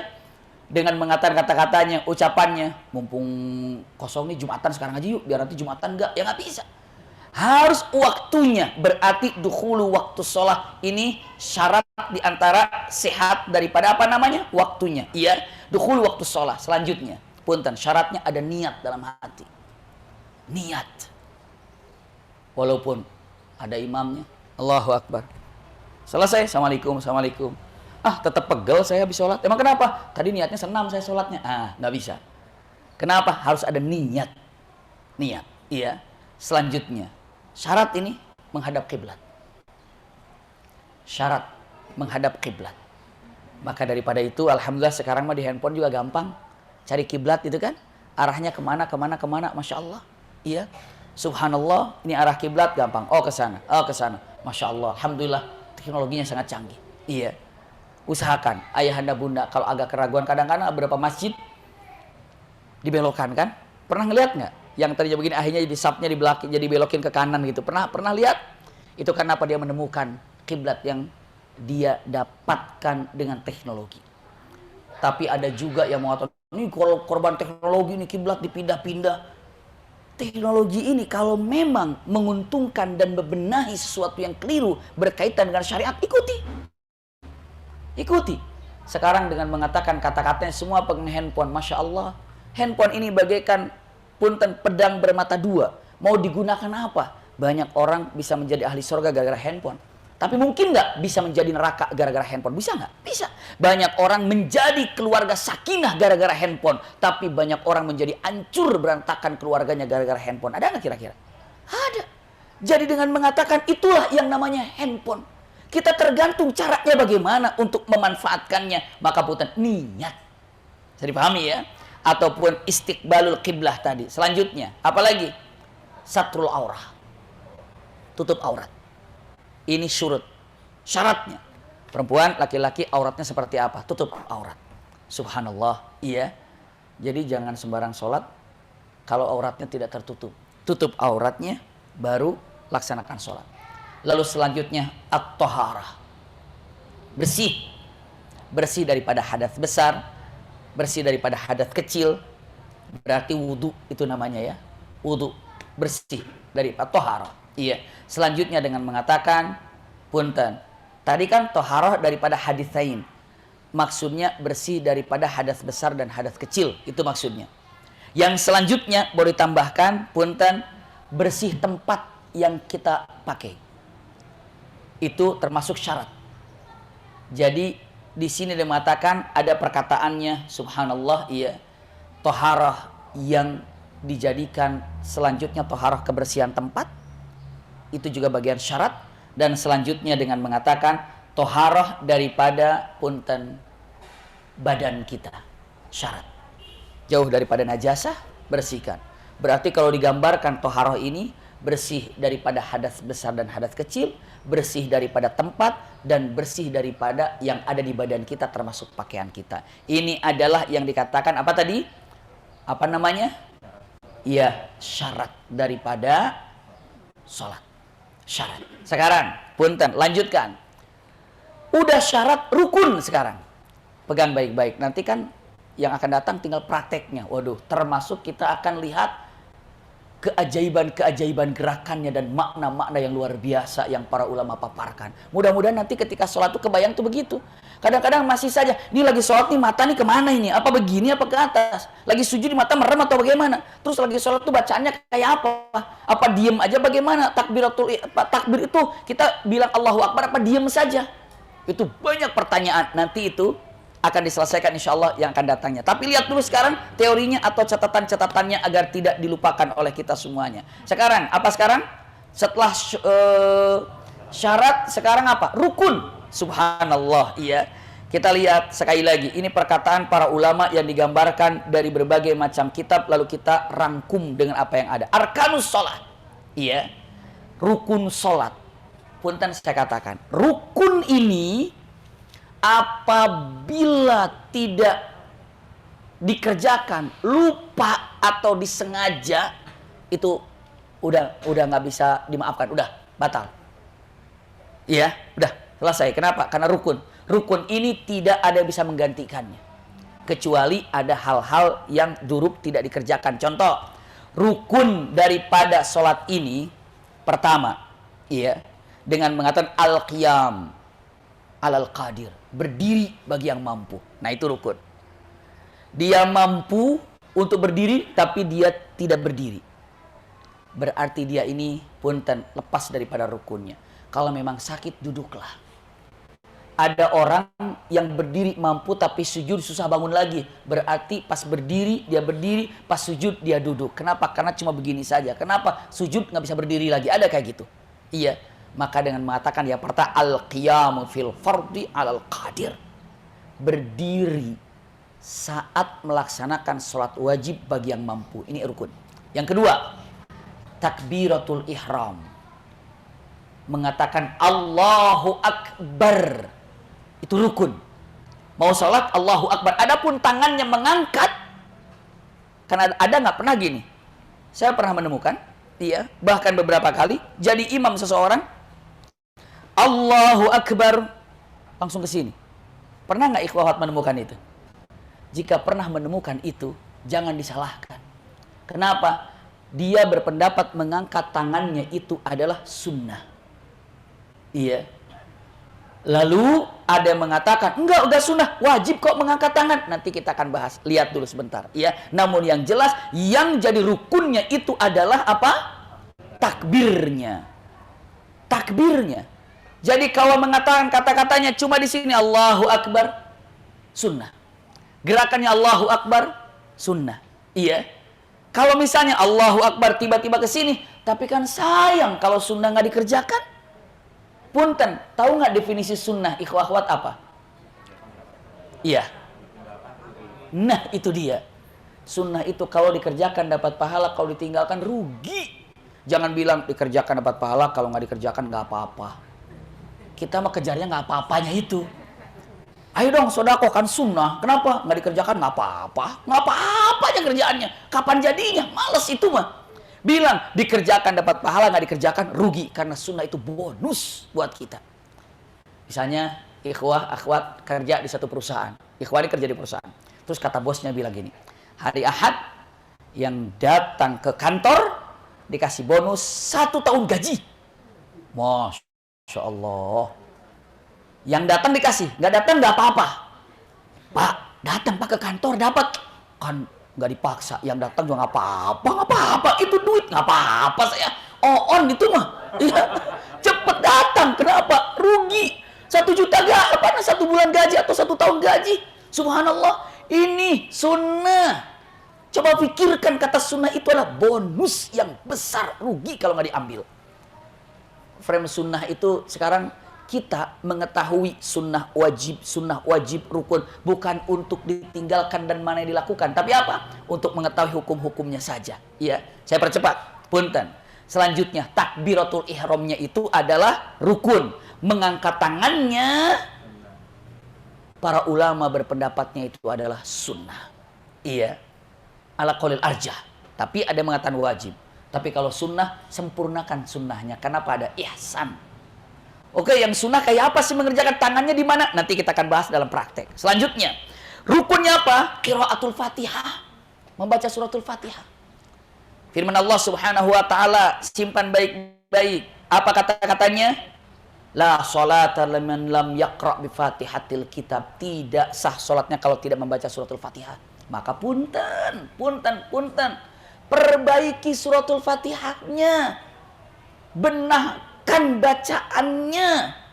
Kadang-kadang astagfirullah, orang ingin kelihatan fasih, baca Al-Fatihahnya kelewatan. Alhamdulillah, pakai hak gitu. Padahal alhamdulillah, haknya itu kalau bahasa saya hak tipis, hak kecil. Ada lagi ketelulun, alhamdulillah, pakai hak. Oh, sering dengar, beberapa kali dengar. Artinya berbeda nggak? Beda. Coba yang benar. Alhamdulillah, segala puji yang sempurna milik Allah. Itu kan pakai hak kan? Ganti pakai hak. Alhamdulillah. Apa artinya ham? Gemak. Segala gemak yang sempurna milik Allah. Jadi gemak. Gemak itu gini maksudnya. Ham itu gini. Kalau kita benda jatuh, beng, sampai kedengaran semuanya, itu gemaknya itu di situ. Beng, gitu kan? Gemak, bergema. Itu hamd dalam bahasa Arab. Kalau hamdu, astagfirullah, lebih parah lagi. Apa hamdu itu? Kotoran mata. Jadi bisa jadi salah artinya. Alamin, alam, alamin, penyakit kalau pakai A. Maka tolong benahi Al-Fatihah itu mana kha, mana shin, mana sod, mana to, mana jim, mana ghin, mana ain, mana a, mana hamzah. Kenapa? Karena takut merubah makna. Tapi kan saya nggak bermaksud merubah makna. Lebih baik ketika Anda mempelajari suratul Fatihah, lebih afdal lagi nanti. bacaannya. Masya Allah. Berarti punten, benahi suratul Fatihah. Kan tadi saya ingin sholat saya baik, benahi Al-Fatihah, karena tiap hari itu Anda baca Al-Fatihah. Alhamdulillahirabbil alamin, apa artinya? Maka ada samudra Al-Fatihah, gitu kan? Waduh, kalau dipelajari itu suratul Fatihah, ibu bapak akan kagum berdecak. Pantesan dikatakan umul Quran ya. Pantesan dikatakan induknya Quran ya, karena dalam suratul Fatihah itu ada semua surah yang ada dalam Al-Quran menginduk pada suratul Fatihah. Induknya ke sana. Waduh, luar biasa. Nanti mudah-mudahan kita ada waktu untuk membahasnya. Yang keempat, ruku. Ruku. Ruku. Paling tidak, ruku ini paling tidak, punten, menunjukkan apa? Punggungnya ke bawah gini. Paling tidak dengan mengatakan wa aqalluhu ayyan haniya bihaitsu yumkinu. Iya. Paling tidak bagi yang sakit sebisanya tundukan, bungkukan, tapi yang paling sempurna rukunya ratakan pundak punggungnya itu. Sehingga kalau naruh apa? Baki itu tidak jatuh. Ruku. Ruku itu rukun. Raf'u minar ruku'. Mengangkat badan dari ruku itu rukun. Subhanallah. Jadi dengan mengatakan kata-katanya Sami Allah liman, begitu. Nah ini rukun. Berdiri itu ruku. Apa namanya? Berdiri itu rukun. Dari ruku berdiri itu adalah i'tidal, masuk dari jadi gini. Punten, sedikit saya gambarkan rukun ini. Begininya ini adalah berdirinya ini, punten. Itu rukun. Lalu diam sejenaknya, i'tidalnya ini, itu juga sudah rukun. Berarti ada ulama yang menyatukan antara berdiri dan ruku bersamaan dengan i'tidal satu nomor. Ada yang membedakan berdiri dari ruku dipisahkan, i'tidal dipisahkan. Bisa dipahami nggak ya? Karena punten, istilahnya kayak apa ya? Begini, saya umpamakan kayak apa ya? Punten. Kalau bilang dengan mengatakan bahwa berdiri daripada ruku itu ada i'tidal setelah itu. Sebenarnya berdiri daripada ruku lalu i'tidal itu beda-beda. Karena ketika dari ruku ini adalah kalimatnya Sami Allahu liman hamidah. Gitu kan? Lalu pas i'tidalnya Rabbana walakal hamd. Bisa dipahami gitu ya? Nah itu makanya ada yang memisahkannya. Iya. Tapi ada lagi dengan mengatakan kalau ini Rabbana Sami Allah liman hamidah, kalau makmum berdiri ruku, setelah itu i'tidalnya Rabbana walakal hamd. Bisa dipahami itu ya? Makanya nanti ada ucapan, ada gerakan. Silahkan. Tapi kalau saya temukan di beberapa kitabnya dipisahkan antara berdiri daripada ruku dan i'tidal. Berarti 5 berdiri daripada ruku, ya, atau atau selesai daripada lalu i'tidal qaim. 7. Iya. Nomor 7 ini sujud. Sujud. Itu rukun. Menempelkan 7 anggota badan. Tapi ada mengatakan kalimatnya punten 8. Perbedaannya apa? Kalau 8 tambah hidung, kalau 7 tanpa hidung. Ada yang 7, ada yang 8. Coba yang 7. 1, 2, 3, 4, 5, 6, 7. Yang 8. 1, 2, 3, 4, 5, 6, 7, 8. Jadi ibu bapak kalau 8, 7, 7, 8. 7, 8. Sama saja. Kenapa? Punten, bagi yang didedet-dedet hidungnya, ditempel-tempel, berarti dia pengen apa? 8. Tapi kalau misalnya ada yang ada sedikit ngangkat, hidungnya tidak nempel, berarti apa? Yang berpendapat 7 saja. Tapi rata-rata kita ketika sujud, hidung kita nempel nggak? Jawabannya tergantung hidungnya. Ya terserah itu ya. Tergantung itu, kalau hidungnya sederhana ya nggak dapat juga gitu ya. Tapi kalau hidungnya panjang ya kena gitu ya. Tapi istilahnya dengan mengatakan itu adalah perbedaan ketika menemukan 7 dan 8. Selanjutnya, iya, berdiri ataupun raf'u minas sujud, ngangkatnya itu loh. Ngangkat dari sujudnya. Seperti tadi ngangkat dari rukunya. Ya, ini ngangkat dari sujud juga adalah rukun. Iya. Kenapa? Allahu Akbar. Gitu kan ngangkat itu kan. Subhanallah. Atau mengangkatnya. Lalu selanjutnya di 9-nya julusu baina sajdatain. Duduk di antara 2 sujud. Itu rukun. Subhanallah. Berarti kalau dari baru sujud pertama dia nggak duduk di antara dua sujud, dia dikeng langsung berdiri, lupa sujudnya 1 kali dan dia sadar, punten, bagaimana itu? Sah nggak sholatnya? Tidak. Kenapa? Karena itu ditinggalkannya adalah rukun. Nggak ada yang bisa memperbaikinya. Iya, rukun. Selanjutnya dengan mengatakan kata, nanti duduknya akan digambarkan di pertemuan yang datang. 10, iya, dengan mengatakan at-tuma'ninah wahiyas sukunu fi kulli ruknin fi'li. Tuma'ninah tuh itu rukun loh. Tidak cetak, gak begitu. Ada sahabat Rasul sholat gitu. Selesai kata Rasul, balik lagi, kamu belum sholat. Kenapa? Jangan engkau sholat seperti ayam sedang makan. Gimana ayam? Tuk. Sholat. Bismillah, Allah Akbar. Kok cepat banget? Gimana nggak cepat? Saya udah 11 tahun sholat. Pengalaman. Astagfirullahaladzim. Saya udah lulus. Udah khatam sholatnya. Nah, punten. Tuma'ninah adalah, punten gerakannya. Tuma'ninah setelah, istilah gini, nikmati gerakannya, setelah terasa gerakan sempurna, baru doa dibacakan. Bisa dipahami nggak benar? Contoh. Mau ruku nih, ya. Allahu Akbar. Jangan, kan ruku bacanya subhana rabbiyal azimi. Jangan Allahu Akbar kata imam, Allah subhana rabbiyal azimi. Nah, jangan. Tapi kapan? Tapi begitu sudah enak, tempatnya sudah nyaman begini, rasakan sudah enak, baru subhana rabbiyal azimi. Bisa dipahami itu ya? Jadi sempurnakan gerakan baru doa. Jangan gerakan belum sempurna, doa sudah dilayangkan. Tuma'ninah itu ternyata rukun. Berarti jangan cetak, cepat-cepat, tidak. Iya. 11, nomor 11 ya, benar ya? Nomor 11. Apa nomor 11 ini? Subhanallah, at-tasyahudul akhir. Apa tasyahud akhir ini? Kalau kita bilang apa? Tahiyat akhir. Kita jangan tasyahud, bingung, tasyahud mah tahiyat aja. Oke lah kalau gitu. Iya, tahiyat akhir. Iya. Lalu selanjutnya, punten, al-julus li tasyahudil akhir, ya. Tadi kan tasyahud akhir. Nomor 12-nya, duduknya di tasyahud akhir itu adalah apa? Rukun. Duduknya. Nanti kita perbaiki duduknya apabila ada yang keliru-keliru seperti apa. 13, taslimatan. Iya, artinya apa? Untuk mengatakan assalamualaikum warahmatullahi. Assalamualaikum warahmatullahi. Tapi duanya ini itu adalah bagian daripada rukun. Kalau ada perbedaan pendapat, punten. Namun yang kami temukan at-taslimatani wa huwa ayyaqulu marrataini assalamualaikum warahmatullahi wa yakfi fi nafli taslimatun wahidah wa kadza fi salatul janazah. Jadi gini. Assalamualaikum warahmatullahi. Nah itu yang rukunnya ini, ya. Kesininya tambah satu lagi, tapi tanpa mengucapkan salam juga tidak ada masalah.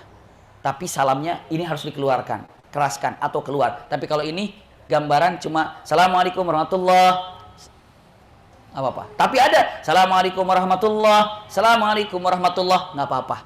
Yang penting dua salam, nggak assalamualaikum warahmatullahi pergi aja, enggak. Kiri tambahin. Bisa dipahami ya? Assalamualaikum warahmatullahi. Enggak. Saya dulu tuh lagi kecil itu. Lagi kecil, sekarang juga masih kecil sebenarnya ya. Jadi punten, kalau lagi pesantren dulu itu kan misalnya ada mau sepak bola atau mau apa, kan bola tuh duluan, siapa yang datang ke lapangan itu yang kepilih gitu. Sholat asar kan main bola, begitu lagi sholat gini, pas rakaat yang terakhir imam di situ udah kita mundur, ngedeketin pintu tuh, mundur, deketin pintu, tuh. Begitu atahiyat terus ke belakang, begitu assalamualaikum, but lari, subhanallah. Kenapa? Biar sepak bola aja duluan mainnya, subhanallah, jangan ditiru. Iya. Saya masih ingat aja. Kenapa? Karena jangan assalamualaikum beres lari. Kalau bahasa satulikum gajleng katanya kan. Artinya assalamualaikum lari gitu ya. Subhanallah, dulu nggak ada CCTV. Coba Pak Kiainya bingung, ya anak cepat banget larinya.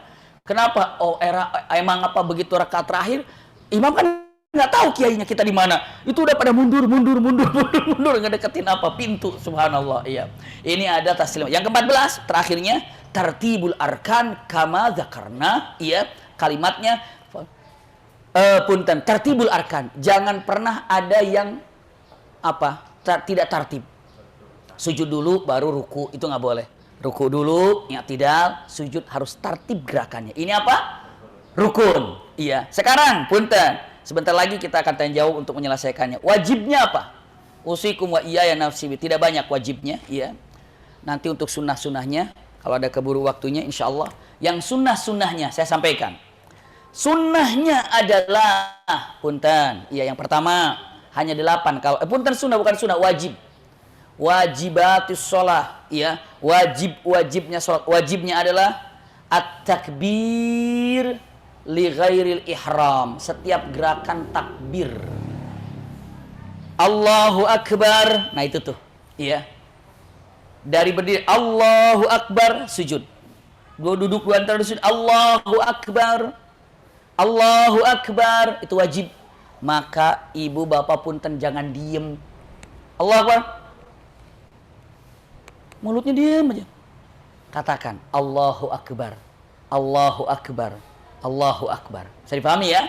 Itu adalah mengucapkan takbir di luar ihram tadi. Kalau takbiratul ihram hukumnya apa tadi? Rukun. Di luar itu takbir wajib. Saya dipahami ya? Nah, gitu, kecuali sami Allahu liman hamidah rabbana walakal hamd itu tadi, ya. Kedua, punten. Kedua, wajib ketika mengatakan qaulu sami Allahu liman hamidah lil imam wal munfarid. Ingat. Imam, kalau lagi imam, sami Allahu liman hamidah. Itu wajib tuh imam itu. Kalau ibu bapak sholat sendiri pun wajib. Sami Allahu liman hamidah. Itu wajib. Bisa dipahami ya? Tapi kalau ibu bapak jadi makmum, imam katakan sami Allahu liman hamidah, kita jawabannya apa? Rabbana walakal hamd. Kita tidak sami Allah lagi karena imam sudah. Bisa dipahami ya? Jadi ketika dengan mengatakan, kan ada Bilal. Misalnya imamnya di depan karena banyak jamaahnya pakai Bilal. Karena kedengaran ke belakang. Allahu akbar, Allahu akbar. Pernah dengar gitu gak tuh? Ya kan? Ketika Allahu akbar, Allahu akbar. Nah, lihat ketika imam sami Allahu liman hamidah. Ayo, Bilalnya bilang apa? Rabbana walakal hamd. Gitu kan, jangan sami Allahu liman hamidah, bukan itu. Tapi Rabbana walakal hamd. Saya dipahami ya? Selanjutnya, punten. Ya, nomor 4. Qaulu subhana rabbiyal azim marrah fir ruku'. Itu wajibnya. Kalau 3 bagaimana? Itu sunnah. Silahkan. Ziyadah lebih dari 1 nggak apa-apa. Jadi kalau ibu lagi buru-buru banget, bapak lagi buru-buru, Allah akbar, subhana rabbiyal azimi, Allahu akbar. Boleh. Lagi buru-buru banget karena memang lagi ada apa gitu ya. Pas lagi sujud, subhana rabbiyal a'la wa bihamdi. Atau subhana rabbiyal a'la, Allahu akbar. Gitu ya. Punten, lagi subhana rabbiyal azimi 1 kali itu adalah wajib. Subhan rabbiyal a'la saat sujud, ini nomor 5-nya, 1 kali itu adalah wajib. Bisa dipahami ya? Dan punten, Rabbi firli baina sajdatain. Berarti Rabbi firli-nya itu wajib. Kesananya sunnah. Punten, bukan nyuruh cepat-cepat sholat ya. Bukan nyuruh cepat-cepat sholat ya. Ibu bapak lagi buru-buru banget nih. Allah akbar, subhana rabbiyal azimi. Allah sami Allah rabbana walakal hamd. Allah akbar subhana rabbiyal a'la. Allah akbar rabbi firli. Allah akbar subhana rabbiyal a'la. Sah. Iya. Tapi tetap tumakninahnya dapat. Iya. Jadi itu yang namanya wajib-wajibnya demikian. Saya lanjutkan. Iya. Tasyahud awal nomor 7. Tahiyat awal ini adalah wajib. Al-julus li tasyahudil awal. Duduk untuk tasyahud awal itu juga adalah apa? Wajib. Subhanallah. Iya. Adapun sunnah sholat di luar wajib dan rukun tadi dan syarat tadi, berarti itu masuk dalam sunnah. Kalau digambarkan banyak sunnah ini ya. Banyak sekali sunnah sholat ini terbagi 2. Sunnah ucapan dan sunnah gerakan. Iya. Insya Allah tolong diingatkan, karena sambil praktek nanti yang akan datang, kita akan lihat sunnah yang diucapkan apa saja, sunnah dalam gerakan apa saja. Seperti duduk di antara dua istirahat. Iya, istirahat mau berdiri itu kan ada julus rohah. Itu sunnah apa enggak sih? Kayak gitu tuh. Iya. Tangan. Ada yang depan duluan, Allah, kanan duluan, terus dibalikin begini. Itu hukumnya kayak apa? Iya. Terus di tangan ini punten. Kalau gini gimana nih? Tangan kiri di depan, tangan kanan di bawahnya. Kalau kita yang di depan yang mana? Kanan. Ini kalau gini bagaimana? Nah itu dia. Kita akan bahas yang sunnah-sunnahnya seperti apa. Ini hukumnya sunnah, kalau tidak begitu ini batal apa enggak? Nah punten, ternyata kita akan cek, kita akan lihat sunnah-sunnah yang berkaitan dengan ucapan dan berkaitan dengan perbuatan. Seperti itu. Ya. Ini kita tangguhkan tentang sunanus salat, qauliyah wa fi'liyah yang akan datang insyaallah. Karena waktu kita akan disambung dengan tanya jawab, ya, insyaallah ini dapat saya sampaikan. Wallahu a'lam bishawab. Silakan untuk kita lanjutkan dengan tanya jawab. Allah ibarik fiik. Oke, masyaallah, alhamdulillahirabbil alamin. Syukran katsir, jazakumullah khairan katsiran Ustaz Abi Maki yang sudah memaparkan tentang salat. Masya Allah, jujur kalau saya review dari awal yang honest review ini kayak di YouTube, Masya Allah dari awal udah dikasih tahu why-nya, terus how-nya, terus what-nya gimana, why dulu baru what, terus how-nya gimana kita sholat. Dan yang paling nyentuh tadi Masya Allah dari why-nya, dan kita jadi yakin gimana, mengapa gitu kita mesti melakukan sholat, dan pada akhirnya kita pengen untuk sholat kita itu bisa benar. Kita pengen sholat kita itu, kita menunjukkan ikhtiar kita yang terbaik, supaya mudah-mudahan diterima oleh Allah Subhanahu wa Ta'ala dalam ibadah-ibadah kita. Nah, kemudian ya untuk yang offline mungkin sudah ada. Oh ya, Mangga silakan.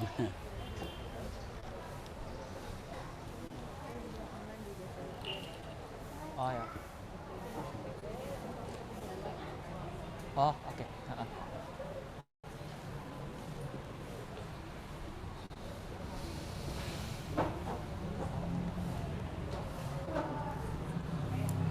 Oke, bismillahirrahmanirrahim. Ngomong-ngomong, ini suara di Zoom suara saya sudah terdengar. Oke, alhamdulillah. Oke.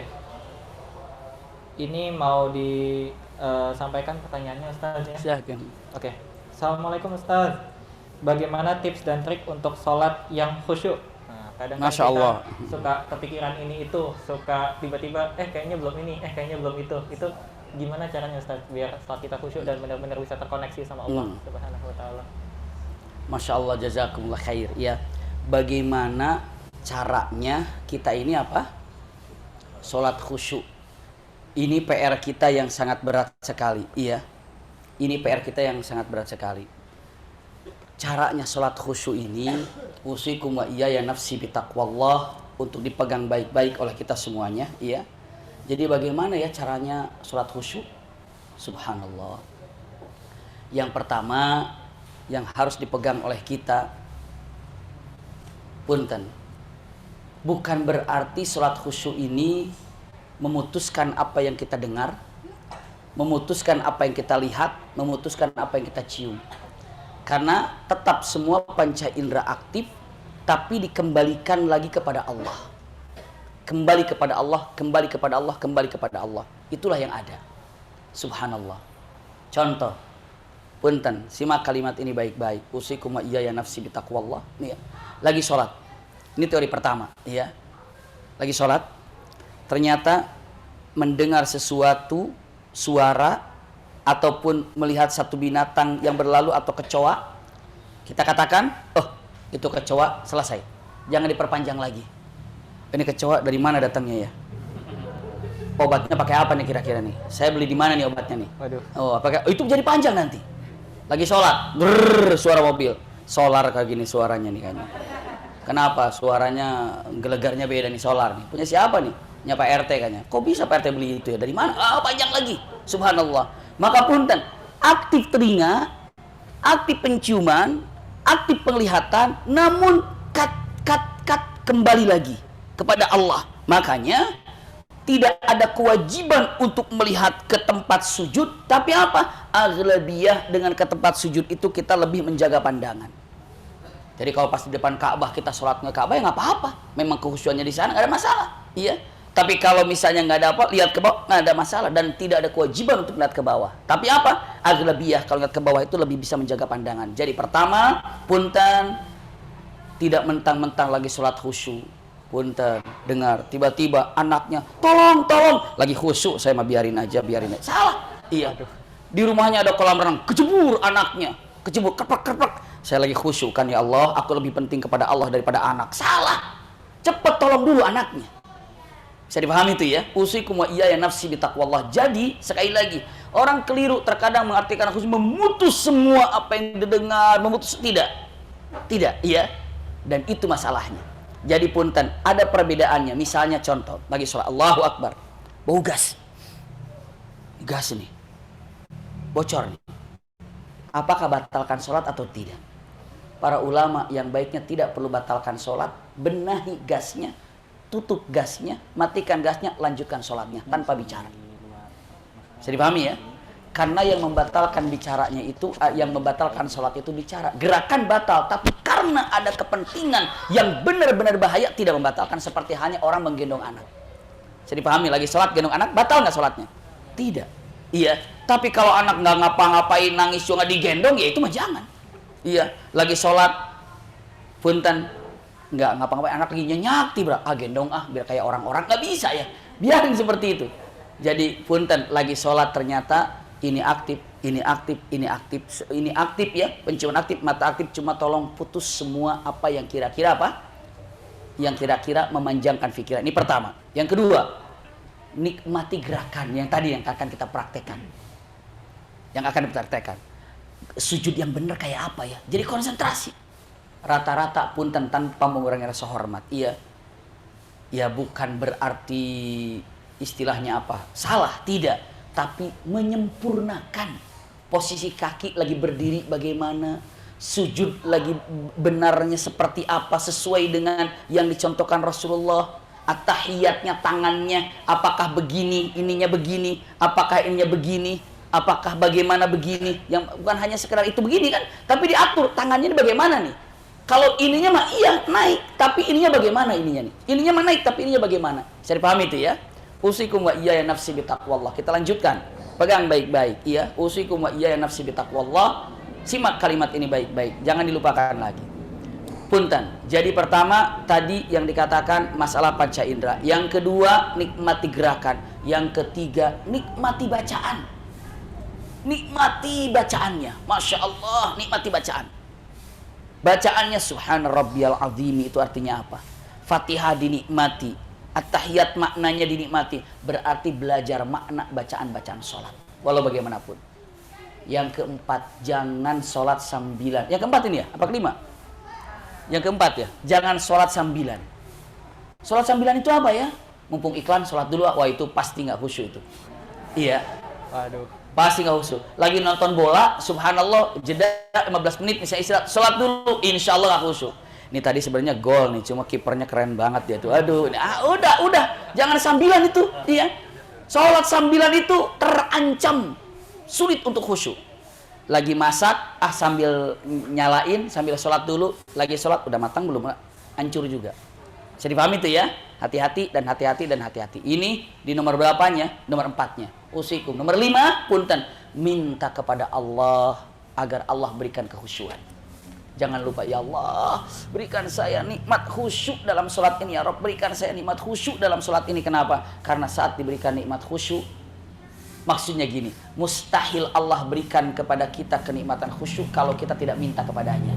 Dan kita tidak berusaha dengan cara mempelajari gerakannya, mempelajari bacaannya, berusaha untuk kembali kepada Allah saat apa yang kita dengar, apa yang saat kita lihat, apa yang saat kita cium, kembalikan kepada Allah. Jadi punten, wallahu a'lam, 5 yang dirata-ratakan para ulama untuk mencapai kekhusyuan ini. Wallahu a'lam bishawab. Silakan, Allah ibarik fiik.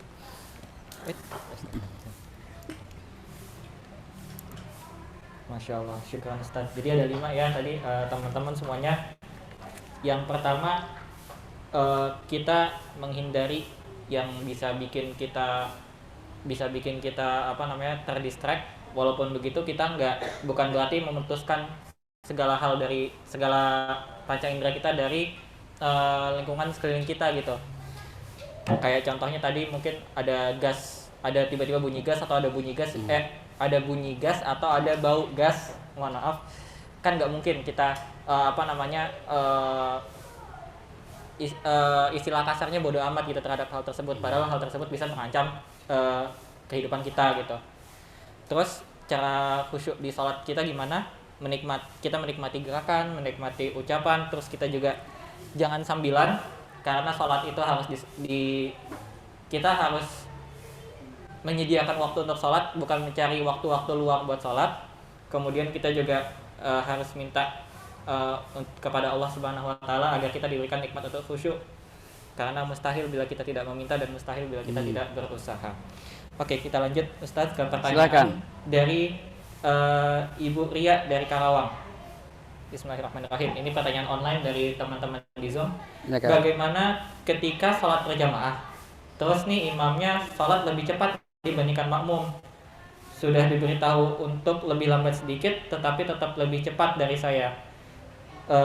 Sebaiknya tetap berjamaah atau sholat sendiri saja ya? Gitu. Jadi siapa yang lebih cepatnya? Yang lebih cepat adalah Imam. Oh, lebih cepat gerakannya gitu ya. Iya. Subhanallah. Iya. Ini tergantung kepada diri kita. Kalau seandainya kita tidak merasa nyaman dengan gerakan yang dilakukannya atau bacaan yang dibacanya ketika dia jadi imam, jelas parah bacaannya.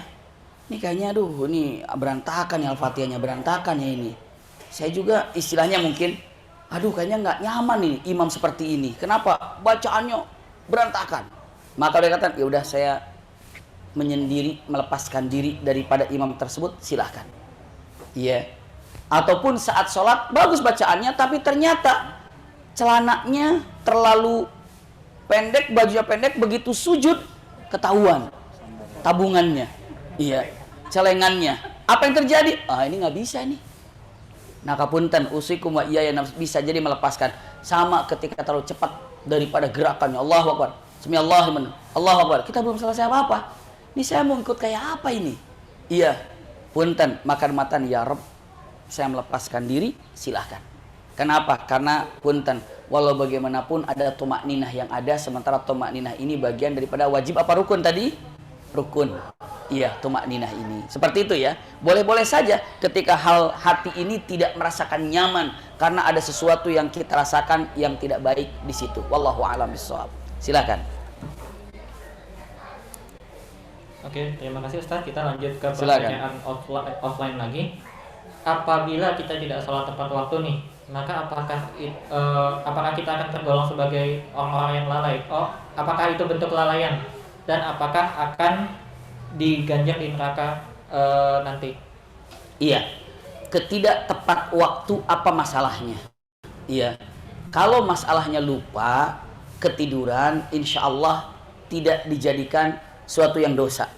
Tapi kalau masalahnya tanggung karena sesuatu yang dia sukai, yang dia cintai, hawa nafsunya, berarti itu termasuk daripada sahun. Itu saja. Iya. Jadi kalau kenapa lalai? Aduh, saya lupa. Kenapa lalai? Saya ketiduran. Gak ada masalah. Kenapa lalai? Sampai waktu tengahnya lewat. Karena dikatakan yang sebaik-baik amal itu adalah as-sholatu ala waktiha, maksudnya di awal waktu. Ya paling tidak kalau jam 12 zuhur, jam 3 asar, jangan lewat tengahnya mana? Jam setengah 2 berarti ya? Iya, jangan lewat daripada setengah 2 lah. Itu diusahakan. Paling tidak. Seperti itu ya. Syukur-syukurnya jam 12-nya 12:04, jam 1 paling enggak jangan lewat setengah 2. Wallahu a'lam bishawab. Silakan. Syukran Ustaz. Kita lanjut ke pertanyaan online lagi. Ini dari Fulanah. Ustaz, apakah sah sholat tidak pakai kunut? Pertanyaan pertama. Kemudian pertanyaan kedua dari Fulanah juga. Bagaimana hukum sholat saat memakai cadar? Kenapa perempuan lebih disunahkan sholat di rumah dibandingkan di masjid? Jazakallah khair. Ya wa jazakumallah khair. Pertama, dengan mengatakan sholat tidak pakai kunut sah apa tidak sah? Insya Allah Ya, karena kunut ini juga perbedaan daripada pendapat yang ada. Namun yang jelas mau pakai kunut silahkan, nggak pakai kunut juga silahkan. Hanya apabila imamnya pakai kunut lalu Anda jadi makmum, ikuti imamnya. Apabila imamnya kunut, Anda kunut. Apabila imamnya tidak kunut, Anda nggak perlu kunut. Walaupun Anda suka kunut. Jadi ikut saja. Iya. Yang kedua dengan mengatakan apa tadi? Cadar. Iya, sholat pakai cadar. Kalau seandainya di situ ada laki-laki ajnabi yang kira-kira membuat fitnah, tidak ada masalah. Tapi kalau dalam keadaan hanya perempuan saja di situ, nggak ada laki-laki yang aneh-aneh di situ, ya dibuka saja. Iya, begitu kenyataannya. Namun apabila di tempat yang kira-kira menimbulkan fitnah, apalagi nih ngelihatnya melototin aja gitu ya, dah tutup, nggak ada masalah. Ya, tapi kalau misalnya nggak ada, bahkan perempuan semuanya, silahkan dibuka karena ini adalah merupakan sesuatu yang penting bagi seorang wanita ataupun hal yang tidak boleh tinggalkan ketika sholat dengan tidak melapiskan sesuatu. Namun ketika ada sesuatu yang berbahaya atau mengandung fitnah, ditutup. Iya, aman, silahkan dibuka. Selanjutnya ada 3 tadi, apa terakhirnya ya? Yang terakhir adalah kenapa perempuan lebih disunahkan sholat di iya. rumah? Perempuan memang sunnah lebih baiknya afdalnya di rumah. Tidak di mana? Tidak di masjid. Kecuali kalau ke masjid, aman di perjalanan, izin kepada suami, hebatnya lagi bersama suami berangkat, dan tidak meninggalkan pekerjaan rumah. Iya, pekerjaan rumah itu adalah tetap dikerjakan. Kalau mau ke masjid, aman di perjalanan, silakan suami izinkan. Suaminya berangkat, itu lebih baik lagi bareng dengan suaminya. Masya Allah. Iya. Tapi pekerjaan rumah tidak ditinggalkan. Wallahu a'lam. Silakan. Oke, lanjut. Apakah sholat 5 waktu bagi ikhwan wajib di masjid? Iya.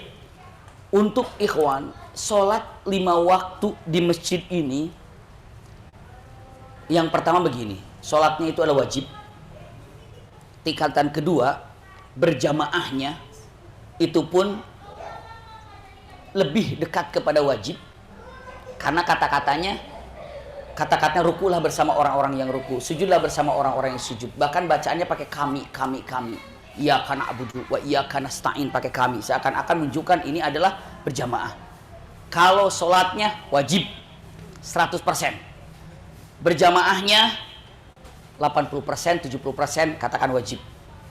Ya, di masjidnya ala qaul arjah afdoliyah, keutamaan yang tidak boleh ditinggalkan kecuali ada sesuatu yang membuat dia tidak bisa berangkat. Ada satu hadis yang sangat luar biasa. Apa kata-katanya? Waktu sholat ini kata Rasulullah, silakan imam selain aku. Kalau mau imam selain aku, dan aku akan mencari orang-orang yang di Madinah apabila di situ ada muslim dan laki-laki yang sanggup ke masjid dan tidak ke masjid, untuk aku bakar rumahnya. Berarti sangat luar biasa ya. Silahkan, laki-laki tidak ada dzuruf, tidak ada halangan. Itu adalah keutamaan di masjid sangat luar biasa dan sangat tinggi sekali pahalanya. Wallahu a'lam. Silahkan. Oke, lanjut. Ustaz, untuk ini ada pertanyaan dari teman online di Zoom, tapi mungkin karena dia soal perbedaan fikih mungkin kita simpan buat minggu depan kali ya. Karena ini pertanyaannya soal berjamaah dengan satu orang makmum. Ada yang berpendapat makmum di kanan, sejajar imam. Ada yang berpendapat kanan tapi mundur sedikit, mana yang sah? Jadi kalau imam berapa? Berdua saja. Terus makmumnya di belakang Atau imam, sejajar. di sebelah kanan imam. Iya, benarnya begitu. Terus ada pendapatnya? Perbedaan pendapatnya yang benar itu sejajar imam atau mundur sedikit. Tidak sejajar dengan imam kalau laki-laki, ya, mundur sedikit walaupun 1 senti, walaupun setengah senti, tapi tempelkan lebih baik antara kaki dan kaki, berdekatan gitu ya. Jadi terkadang kalau makmumnya lebih tinggi dan lebih besar, begitu duduk di antara 2 sujud, ininya lebih depan, apa namanya, dengkulnya. Tapi pas berdiri dia di belakang lagi. Kenapa? Memang posisinya begitu. Iya, kalau berdua dekat, tidak sejajar, tapi hampir sejajar. Tapi kalau dicek, imam lebih depan walaupun hanya 1 senti. Seperti itu. Wallahu a'lam bishawab. Silakan. Oke, mungkin karena waktu ini dijadikan pertanyaan terakhir ya, Iya. Ustadz. Ini ada pertanyaan dari teman-teman kita yang offline. 1. Bagaimana cara mengganti sholat yang tertinggal? 2. Bagaimana prioritas melakukan sholat di perjalanan pada masa pandemi ini? Bagaimana? Sholat di kendaraan? Prioritas melakukan sholat di perjalanan pada masa pandemi. Apakah sholat di kendaraan, sholat di jamak, sholat di masjid atau musala umum, atau bagaimana? Jadi pertamanya gimana cara mengganti sholat yang tertinggal. Iya. Kedua, prioritas gimana caranya melakukan sholat saat ada dalam perjalanan pada masa pandemi. Ya, jazakumullah khair. Bagaimana caranya sholat yang tertinggal pada waktu itu? Jawabannya adalah punten. Cara menjalankan sholat yang tertinggal, jawabannya pertama, ingat nggak berapa kali tidak menjalankannya? Kalau tidak ingat, maka masuklah dari pintu taubat.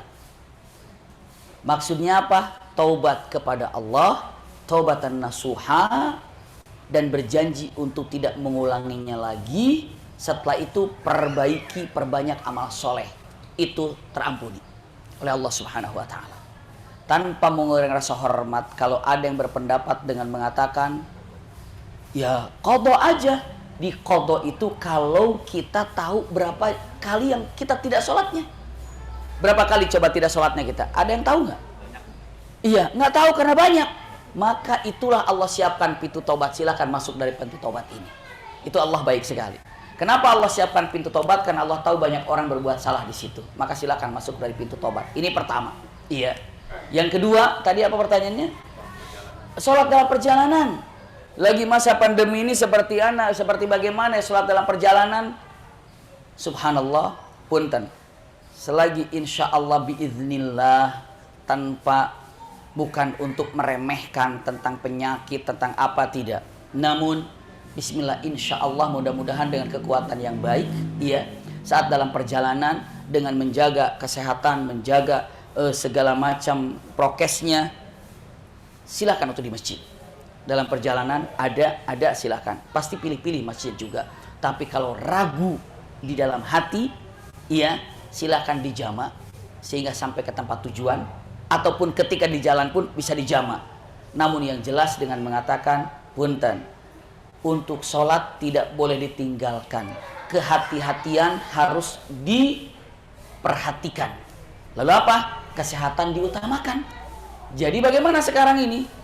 Oh, sholat saya wajib, tapi kesehatan penting buat saya. Ketenangan harus kita jaga.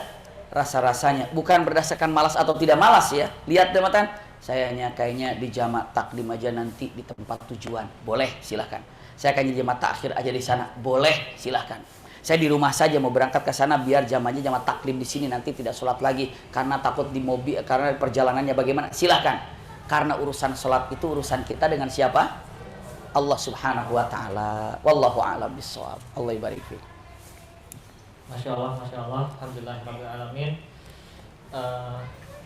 Sekarang sebelumnya saya pengen mengucapkan permohonan maaf yang sebesar-besarnya karena jujur ini banyak banget pertanyaan yang sampai di sini. Jazakumullah khairan atas jilahnya, atas semangatnya teman-teman udah ngasih banyak pertanyaan.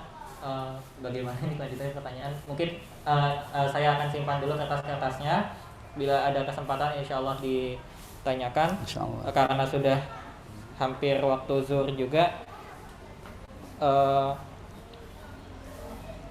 Oke. Sebelumnya jazakumullah khairan katsiran, Ustaz Abi Maki sudah membimbing kami. Semoga ilmunya berkah. Amin. Semoga kita semua bisa lebih khusyuk dalam salat kita. Amin. Dan menyempurnakan salat kita. Saya boleh minta tolong Ustaz agar membimbing doa bagi kami semua, agar kami semua bisa diterima oleh Allah salatnya, bisa menjalankan salat sebagaimana yang Allah inginkan, bisa menjalankan salat dengan niat yang Allah kehendaki, yaitu mencari ridhonya Allah. Kemudian agar kita semua dikumpulkan di surga yang nanti semua bertemu. Boleh minta doanya Ustaz untuk dibimbing. Sama kita doa pada Allah Subhanahu wa Ta'ala. Kita doa pada Allah Subhanahu wa Ta'ala. Bismillah. Ya, kita doa pada Allah Subhanahu wa Ta'ala. Allahumma salli ala Sayyidina Muhammad wa ala ali Sayyidina Muhammad. Allahumma ahyina bil iman wa amitna bil iman wa akhrijna min hadhihi dunya ma'al iman. Ya Allah, jadikanlah keimanan yang menghiasi kami. Jadikan kami hidup ini menjadi indah karena iman. Ya Rabbana, terima kasih Engkau telah hadiahkan kepada kami keimanan. Alhamdulillah, dengan keimanan ini saat kami mendapatkan kebahagiaan kami bisa bersyukur.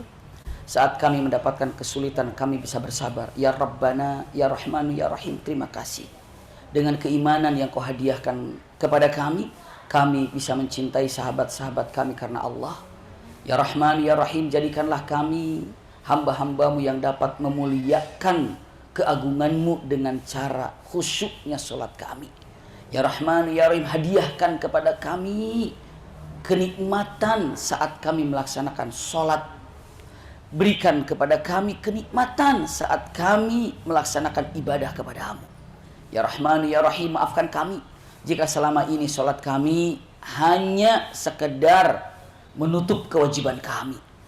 Ya Rahman, Ya Rahim, maafkan kami jika selama ini kami merasa terpaksa untuk melaksanakan sholat. Maafkan kami jika sampai hari ini kami belum bisa memaknai makna daripada bacaan-bacaan sholat. Ya Rahman, Ya Rahim, bantu kami agar kami bisa melaksanakan ibadah dengan khusyuk. Wabil khusus nikmatnya kami melaksanakan sholat 5 waktu yang setiap hari kami kerjakan. Ya Rahman, Ya Rahim, tidak ada di antara kami yang hadir di tempat ini yang mengaminkan doa ini kecuali seluruhnya Kau hadiahkan kenikmatan untuk melaksanakan ibadah sholat dengan khusyuk dan nikmat. Tidak ada yang kami pinta kecuali seluruhnya Kau kabulkan. Rabbana atina fid dunya hasanah wa fil akhirati hasanah wa qina adzabannar. Subhana rabbika rabbil izzati amma yasifun wa salamun alal mursalin walhamdulillahi rabbil alamin. Amin ya rabbal alamin. Jazakumullah khair ala husni istimaikum lakum minni al-hubbu wa du'a. Wassalamualaikum warahmatullahi wabarakatuh. Waalaikumsalam warahmatullahi wabarakatuh. Jazakumullah khairan katsiran sekali lagi Ustaz. Semoga berkah ilmunya. Alhamdulillah kita sudah sampai di penghujung acara. Mari kita tutup majelis ini dengan mengucapkan alhamdulillahirabbil alamin. Kemudian istighfar 3 kali dengan hati yang ikhlas. Astagfirullahaladzim, astagfirullahaladzim, astagfirullahaladzim. Kemudian disempurnakan dengan membaca doa kafaratul majlis. Subhanaka Allahumma wa bihamdika asyhadu an la ilaha illa anta astaghfiruka wa atubu ilaik. Saya selaku MC secara pribadi dan mewakili keluarga Atwa memohon maaf bila ada kesalahan selama acara ini berlangsung. Jangan lupa insyaallah minggu depan di hari Ahad tanggal 23 Januari masih ada sesi selanjutnya yaitu sesi praktek. Dan insyaallah kita akan melakukan praktek tata cara sholat bersama Ustadz Abi Maki dan Umi Maki juga insyaallah. Insyaallah. Okay. Kemudian biar teman-teman bisa continuous kajiannya, bisa lanjut, bisa istiqomah. Alhamdulillah teman-teman dari keluarga Atwa melakukan usaha untuk memfasilitasi kebutuhan teman-teman akan kajian. Bisa di follow Instagramnya @keluarga.atwa, bisa bergabung di WA Group dan Telegramnya. Juga untuk Telegramnya di link t.me/keluargaatwa. K di keluarganya huruf kapital dan A di huruf Atwanya kapital, gak pakai spasi. Jazakumullah khairan katsiran. Minta doanya juga dari teman-teman semua agar kita semua bareng-bareng bisa istiqomah, dan especially dari keluarga Atwa juga bisa istiqomah memfasilitasi teman-teman dengan kajian-kajian yang diadakan dengan rutin. Sekian. Assalamualaikum warahmatullahi wabarakatuh. Syukran katsir, jazakumullah khairan katsiran semuanya. Oh.